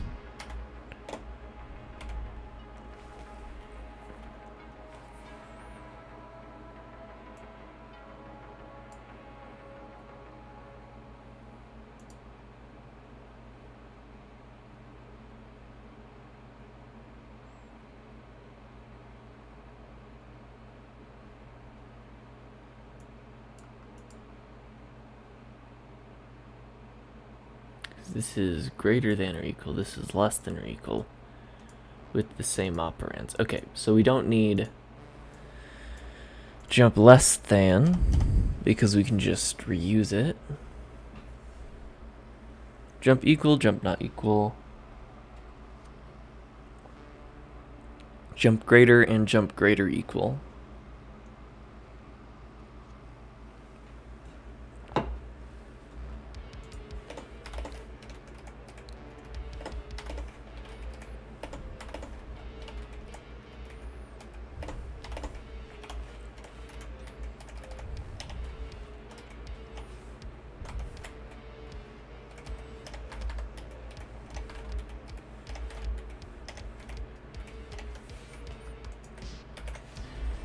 Here we go.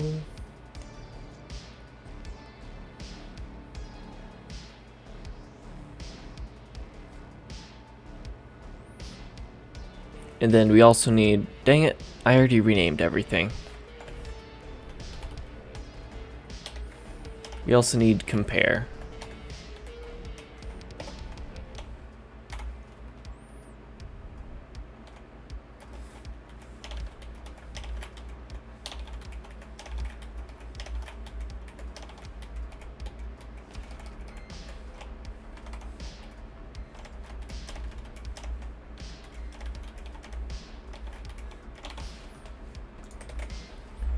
0, 1, 2, 3, 4, 5, 6, 7, 8, 9, 10. Yep.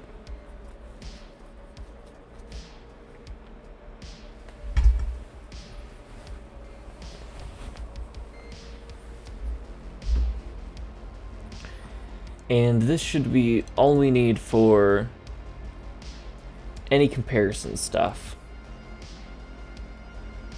For now, we are only going to be using compare, mark, and jump not equal.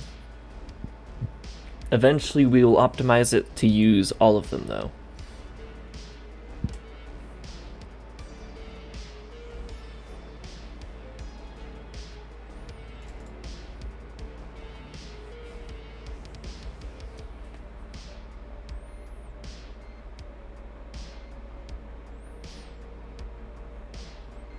So, back to flow nodes.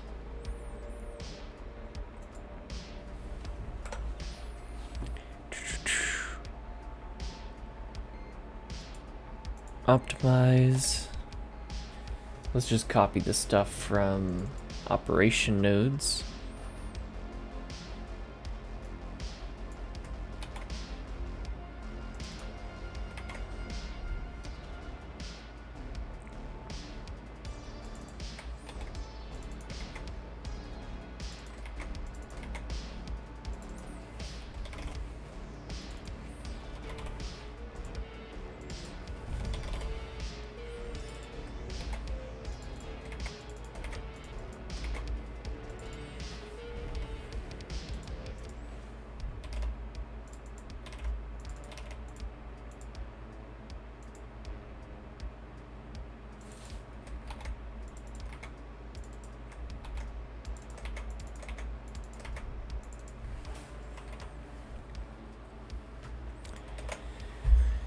There we go, and we want to return this.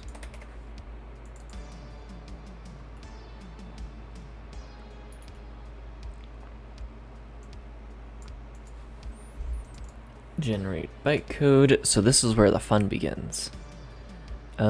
Context. Need to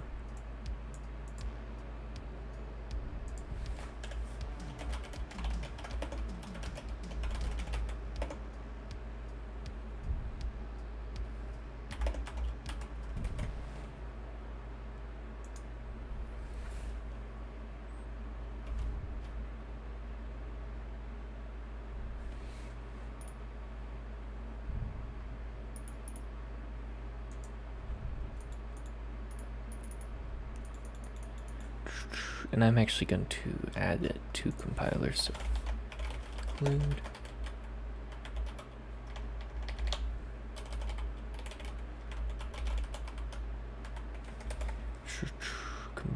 compiler, there it is. Going to add new mark.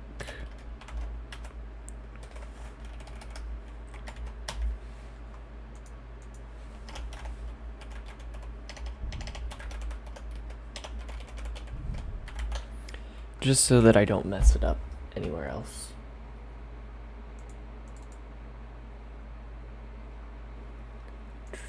So, x dot function append code script function mark. Actually,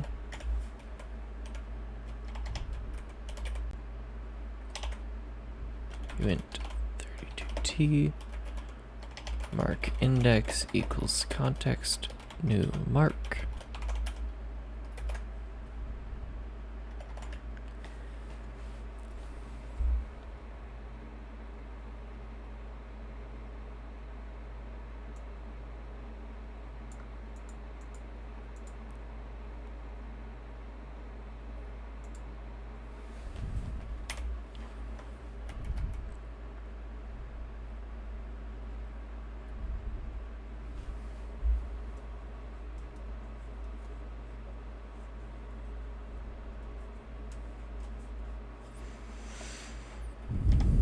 Then mark index.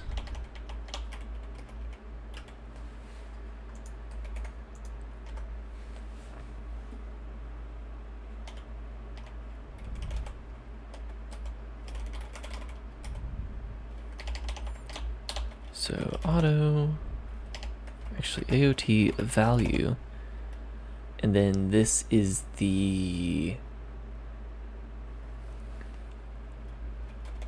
comparison. Oh no, condition. Come on, Brane, you can do this.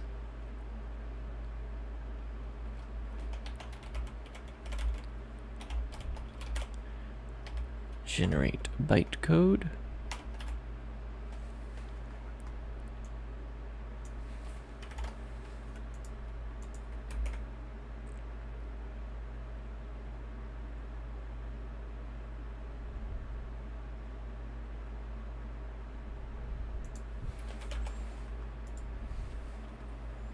So we do our condition, then function append code.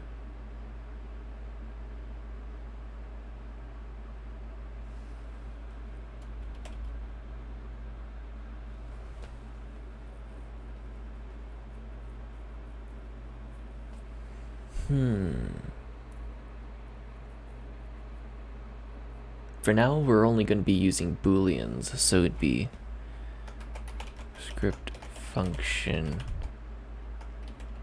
compare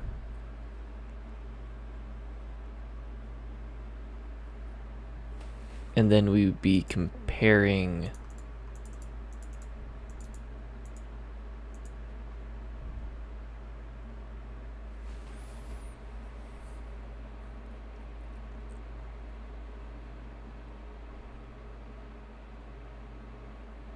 we'd essentially be comparing it to true.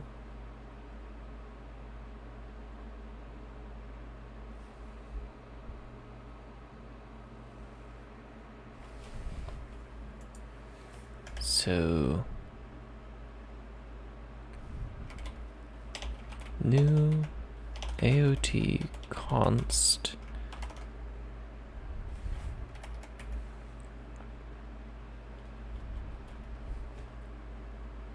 would need to be a Boolean.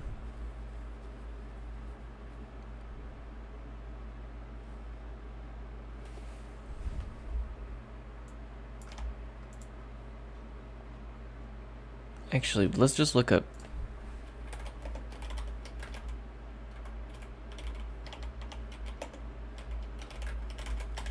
comparison operations.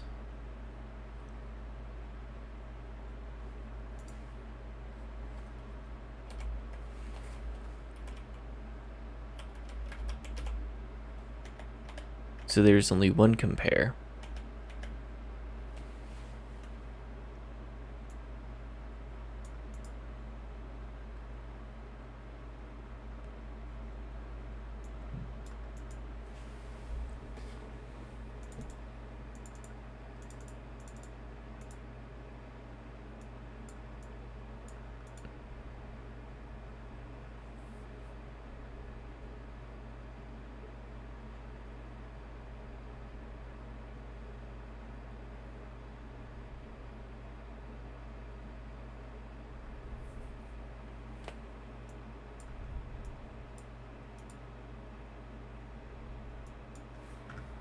Music.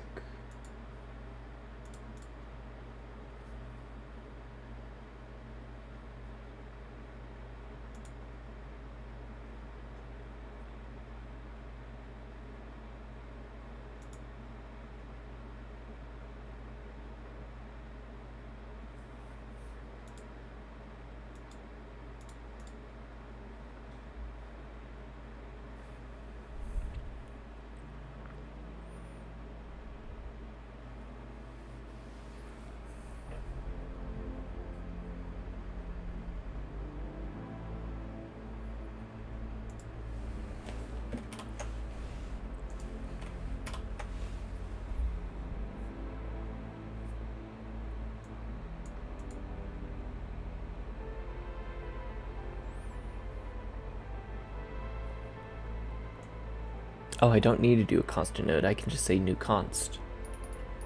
All right. Perfect.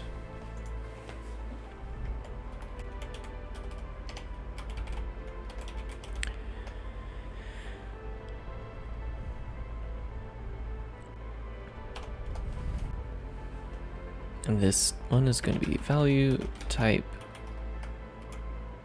bool.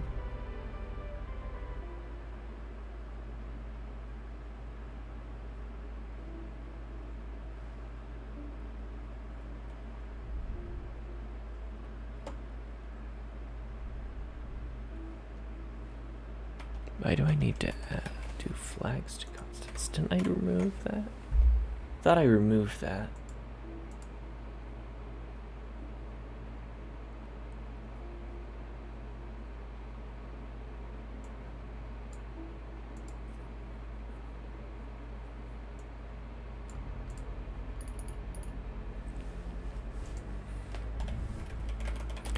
This is gonna be really ugly, but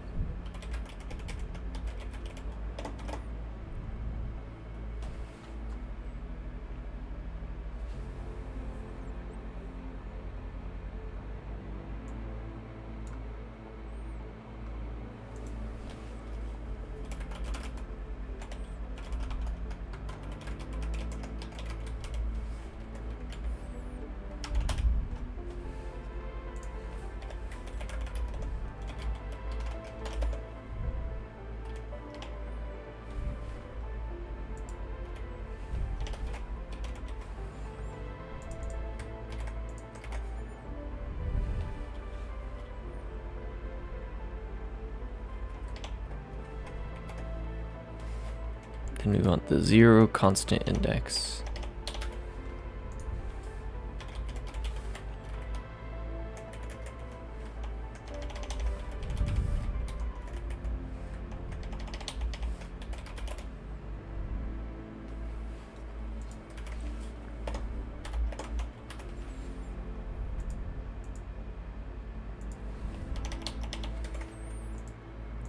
So if we have not loaded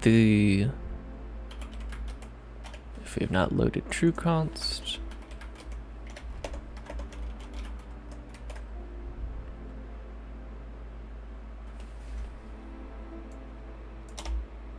let's actually add this to compiler context.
Just split on how to represent it.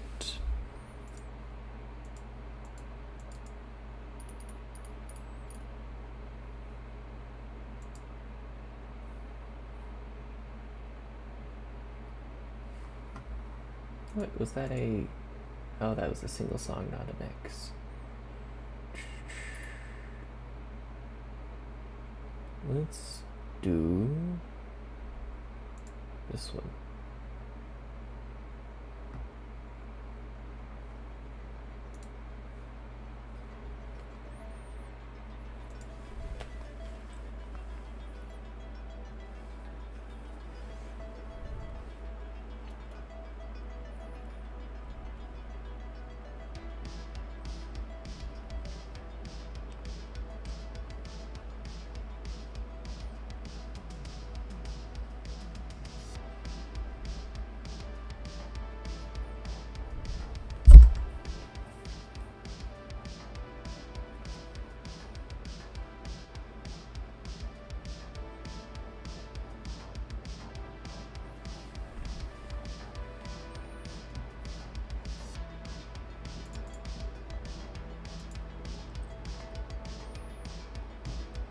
So what I'm going to do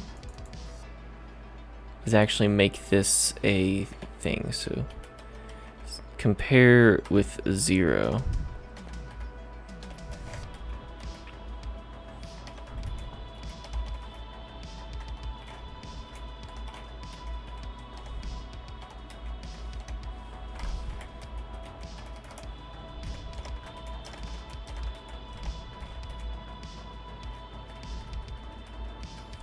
Three, 4, 5, 6, 7, 8, 9, 10, 11, 12, 13, 14, 15. Oh, I got a gap in there somewhere. Compare with 0 condition.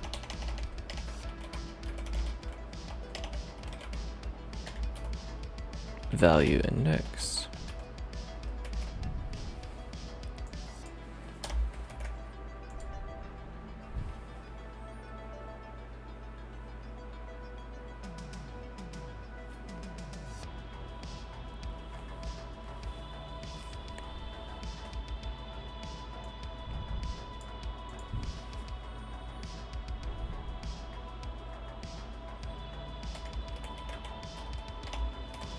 And now let's append another code. That is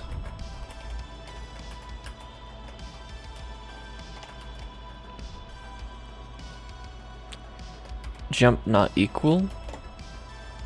Because if our condition is equal to the value index, then we do not want to jump.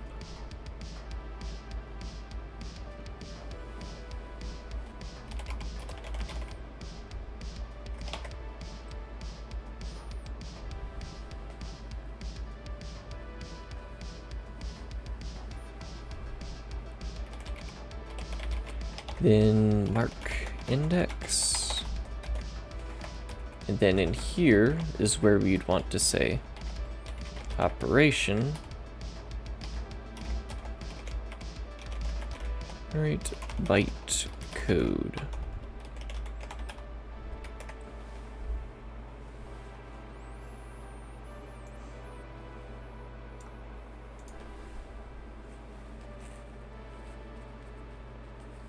And just like that,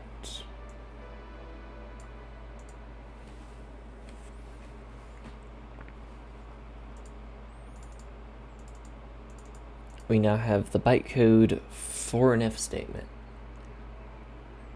with bools as constants.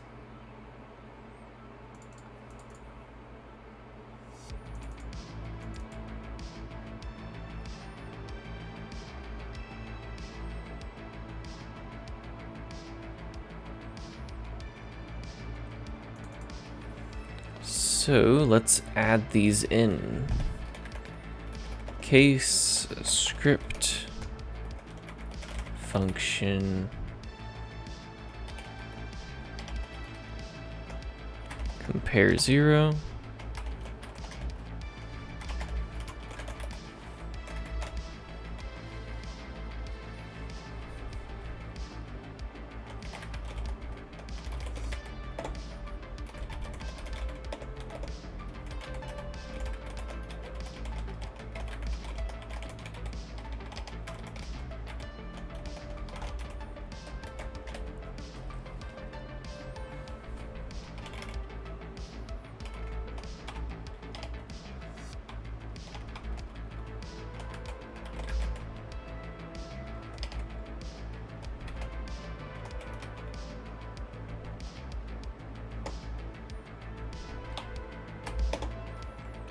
Compare 0.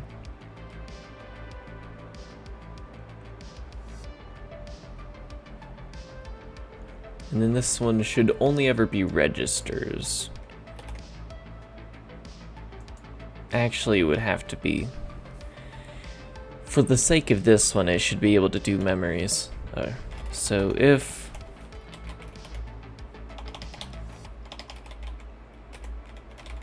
condition flags and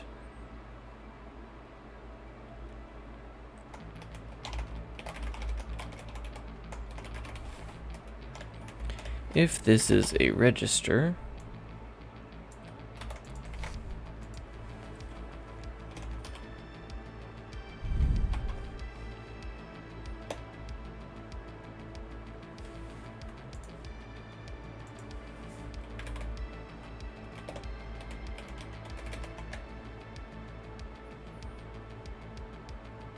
okay, so we do need to compare. Compare will be different per thing.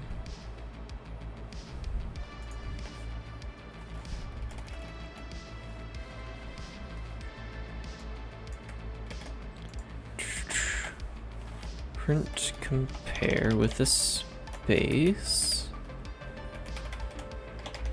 Switch on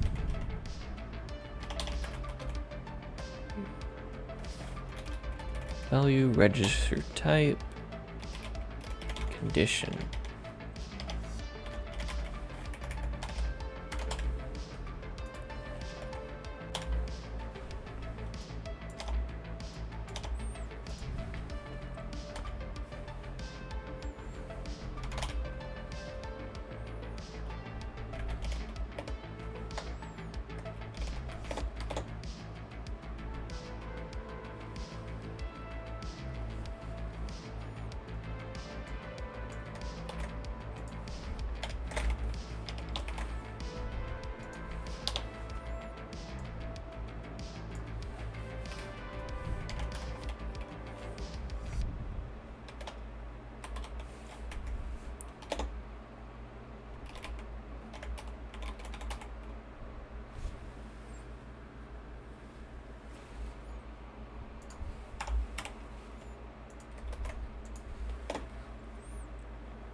The register is get reg general purpose.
Oh.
So both these comparisons require a third argument.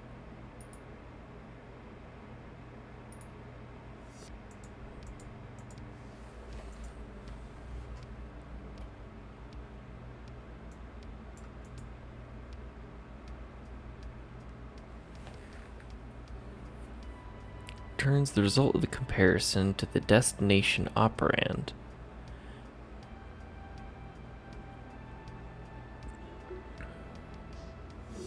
The comparison predicate operand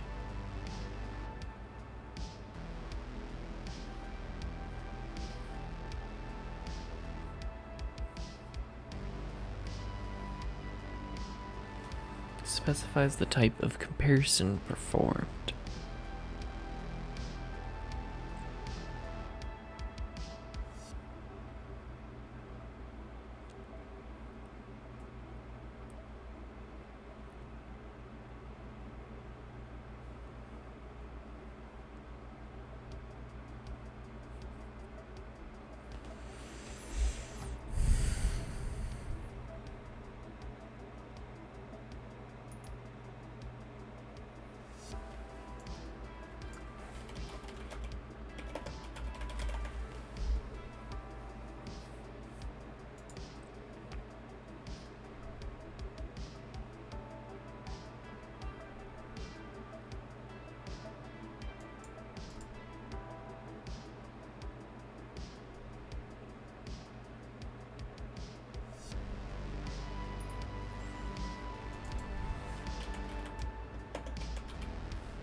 Okay, I think that's the one I want.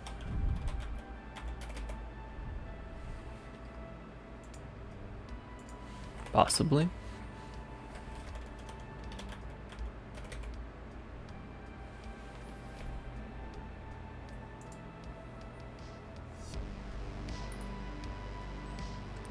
Unordered comparison of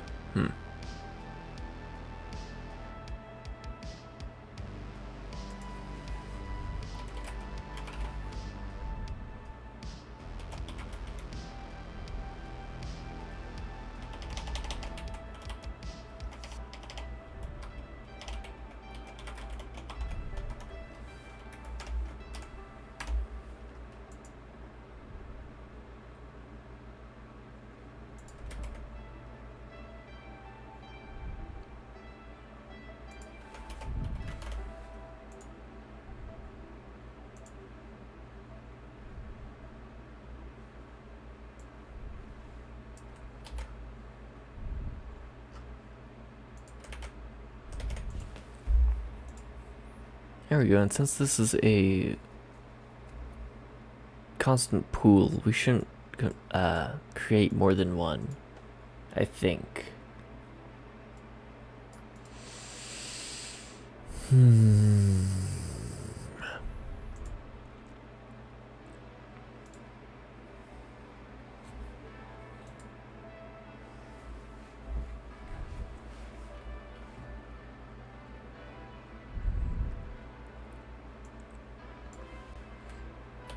If we want to compare a memory value and another memory value,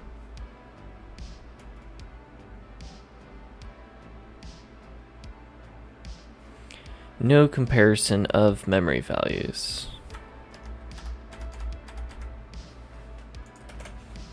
Because it doesn't exist. So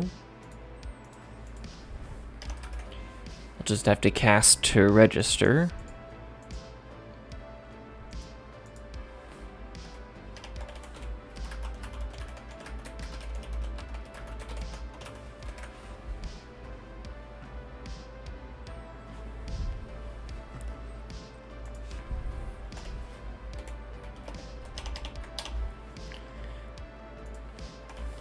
case script function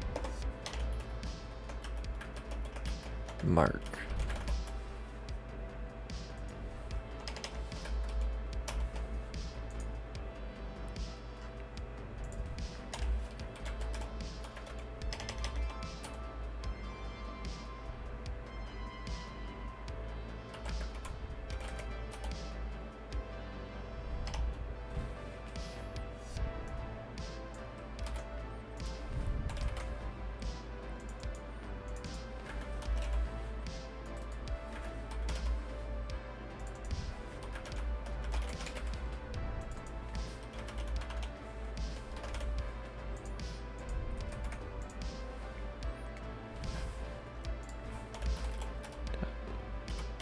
Bind context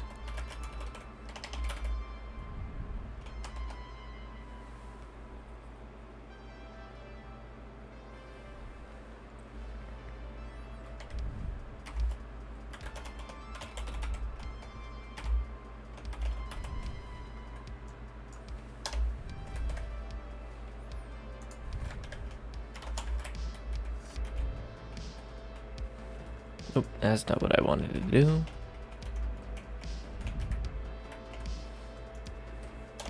There we go.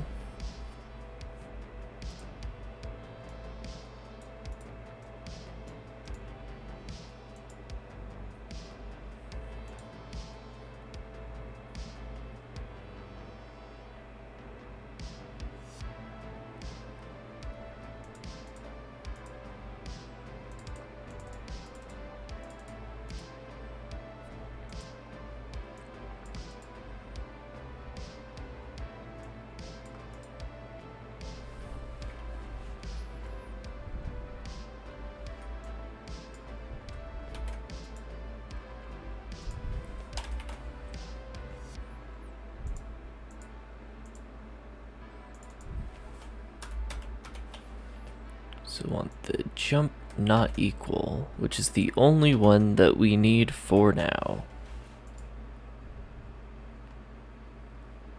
Basically jump if true. Alright, so jump not equal.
That's a label.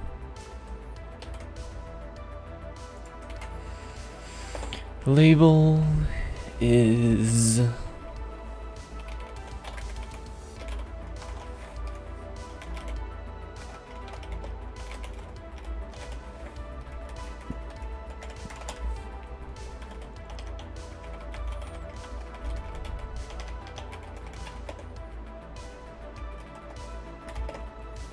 all index is more than or equal to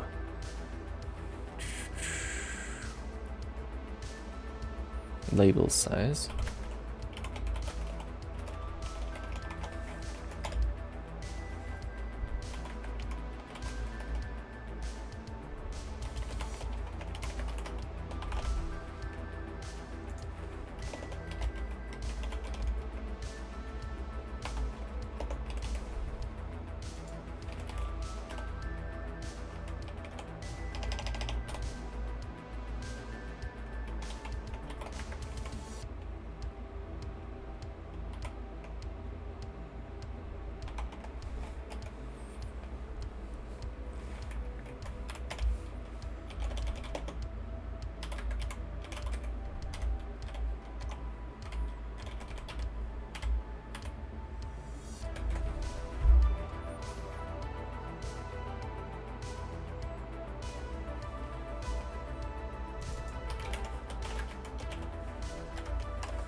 And just like that,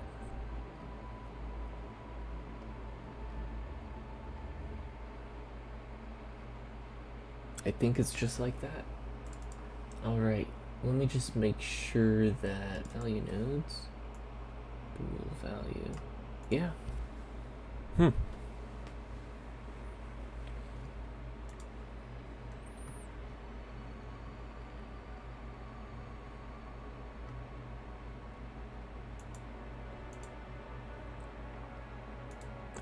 I have not finished this yet.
Let's try this.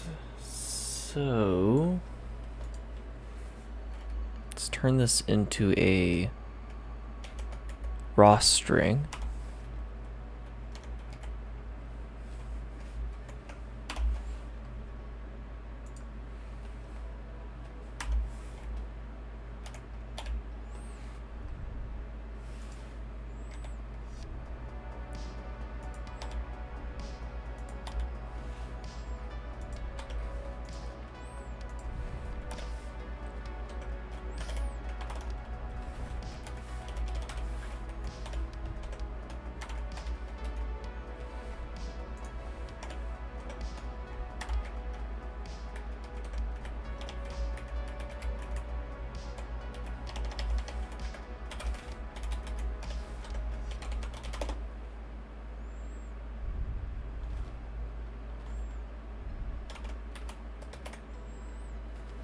So this should return 32.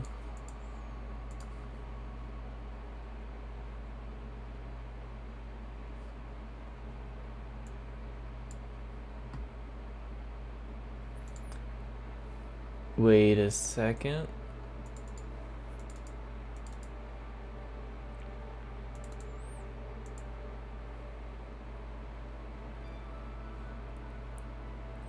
Any cast fails on condition. So the const bool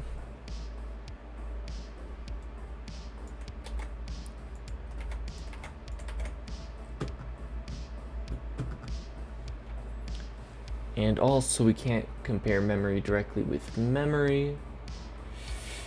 So in the if node,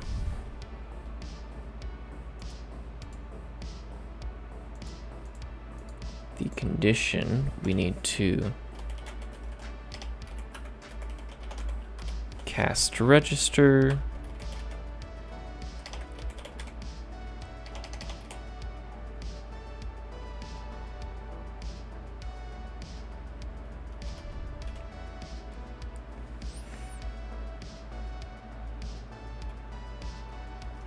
condition.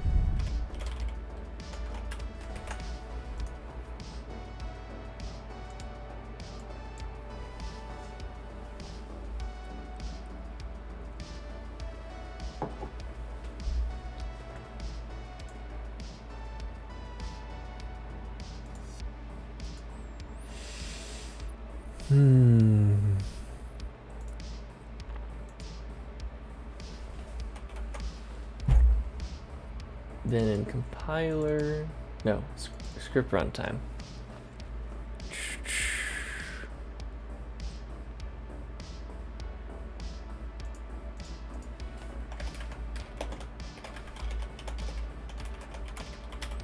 This was the thing I kept feeling like I was missing.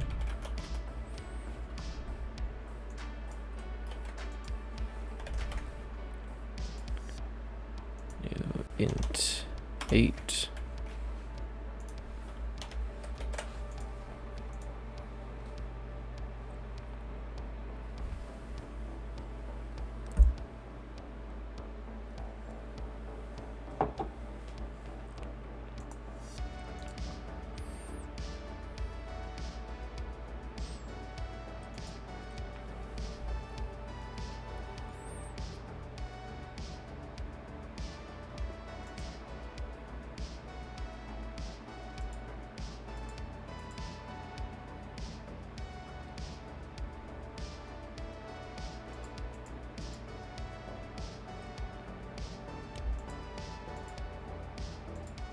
Interesting.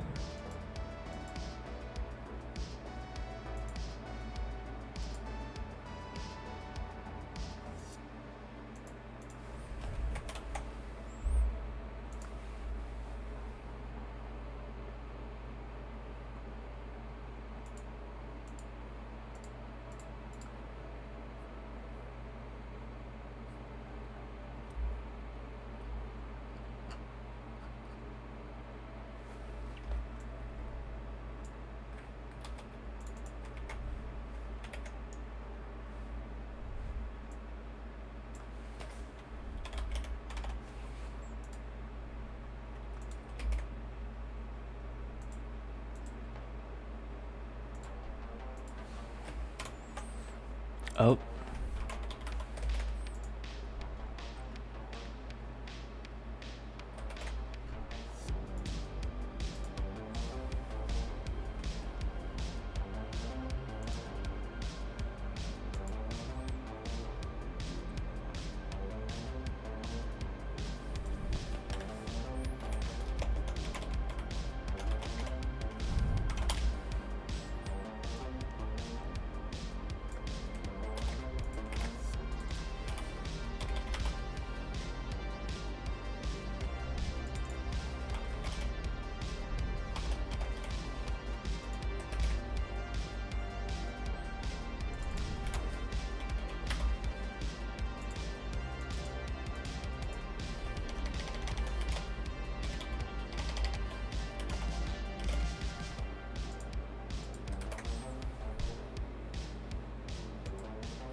Problem is, it's expecting a... Yeah.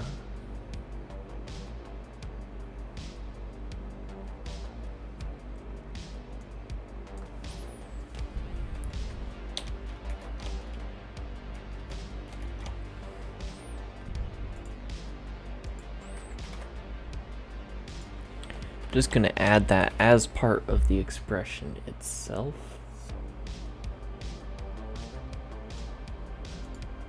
And then when we do assignments and when we do other stuff like that, like assignment,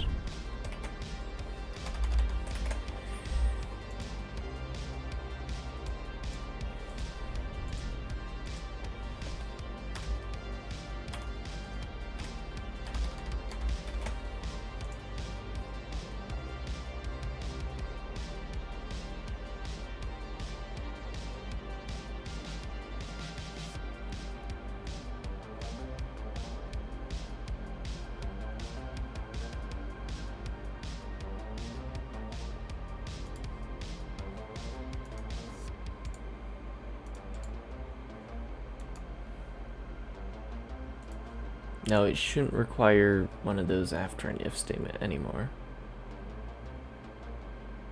Yep. Now we just have this problem again.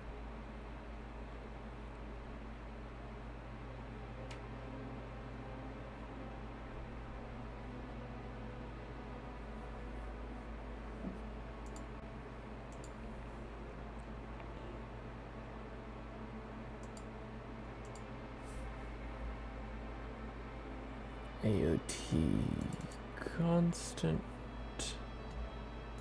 value index Boolean.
There we go.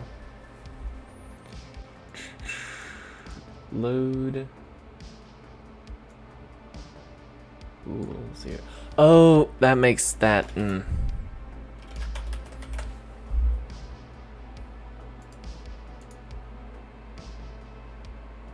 That was my dumb.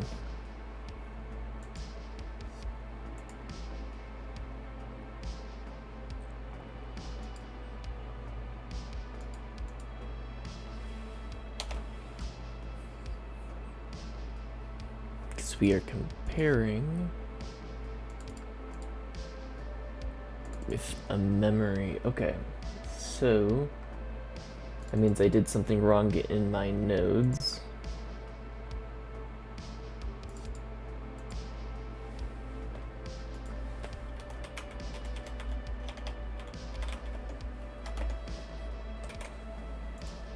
I think that was it.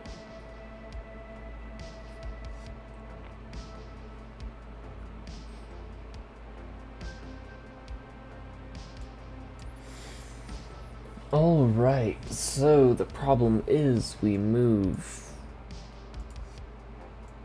bool 0 into compare 0.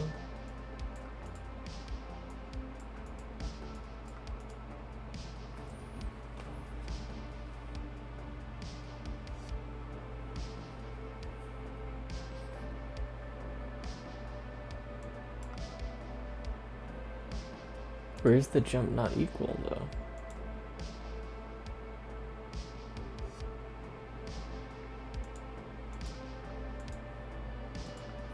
Did I print out anything for it?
Oh, I forgot. New lines.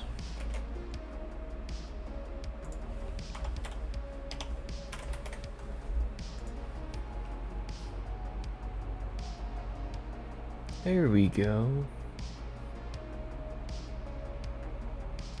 So we move this out of memory. We then compare this to 0. We then jump if this is not equal to 0.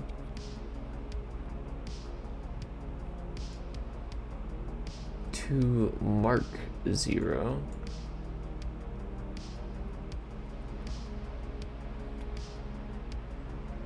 We should then load float 32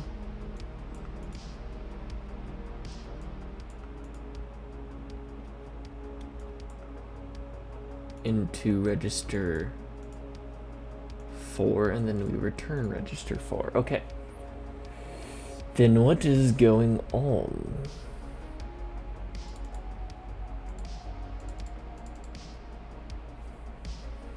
Because this should just not run at all. But yet it's what we're getting returned. Okay, float. We do have float as the return value.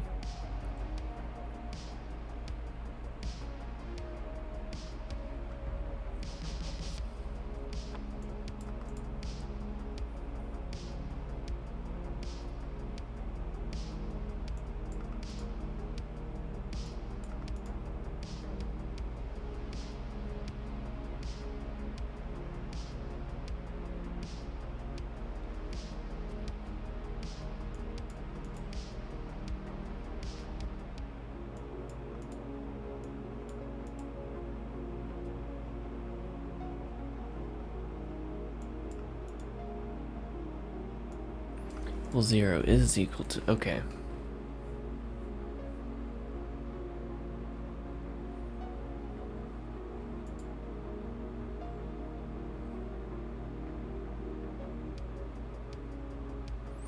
We should make it compare 1 instead.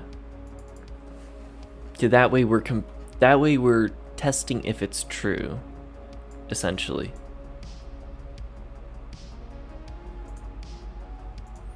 Actually, ASM test.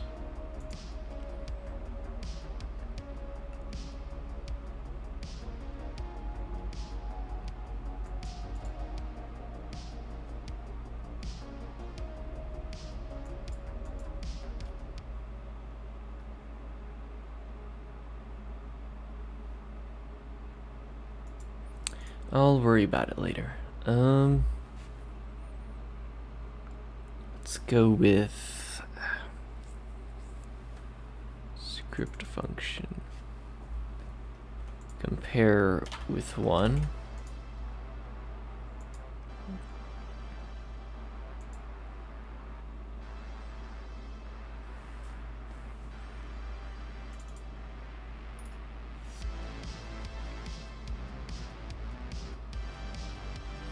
No, it should still be compare with 0.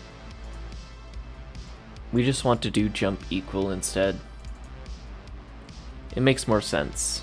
So flow nodes, jump equal. Then here in script runtime, we will just also define a jump equal.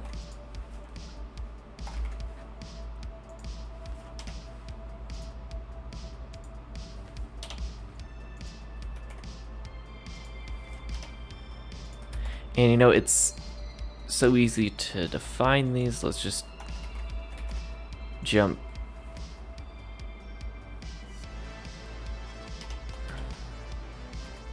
greater, jump greater,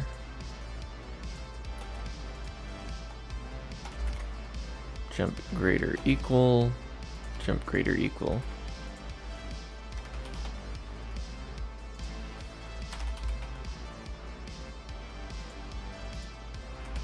There we go, we now have all the jump commands we will probably ever need.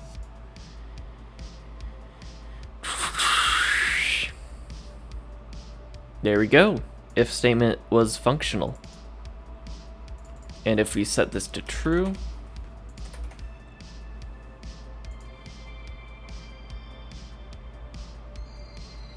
it returns with 7. There we go. It's working. I said we'd get a working if statement by the end of the stream, and we got a working if statement by the end of the stream. Do I want to do comparisons, though?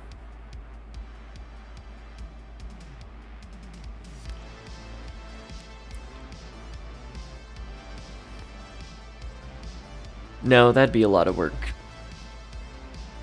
And it is 9 minutes till 12, so I think I'm going to end the stream there on a high note. Yee.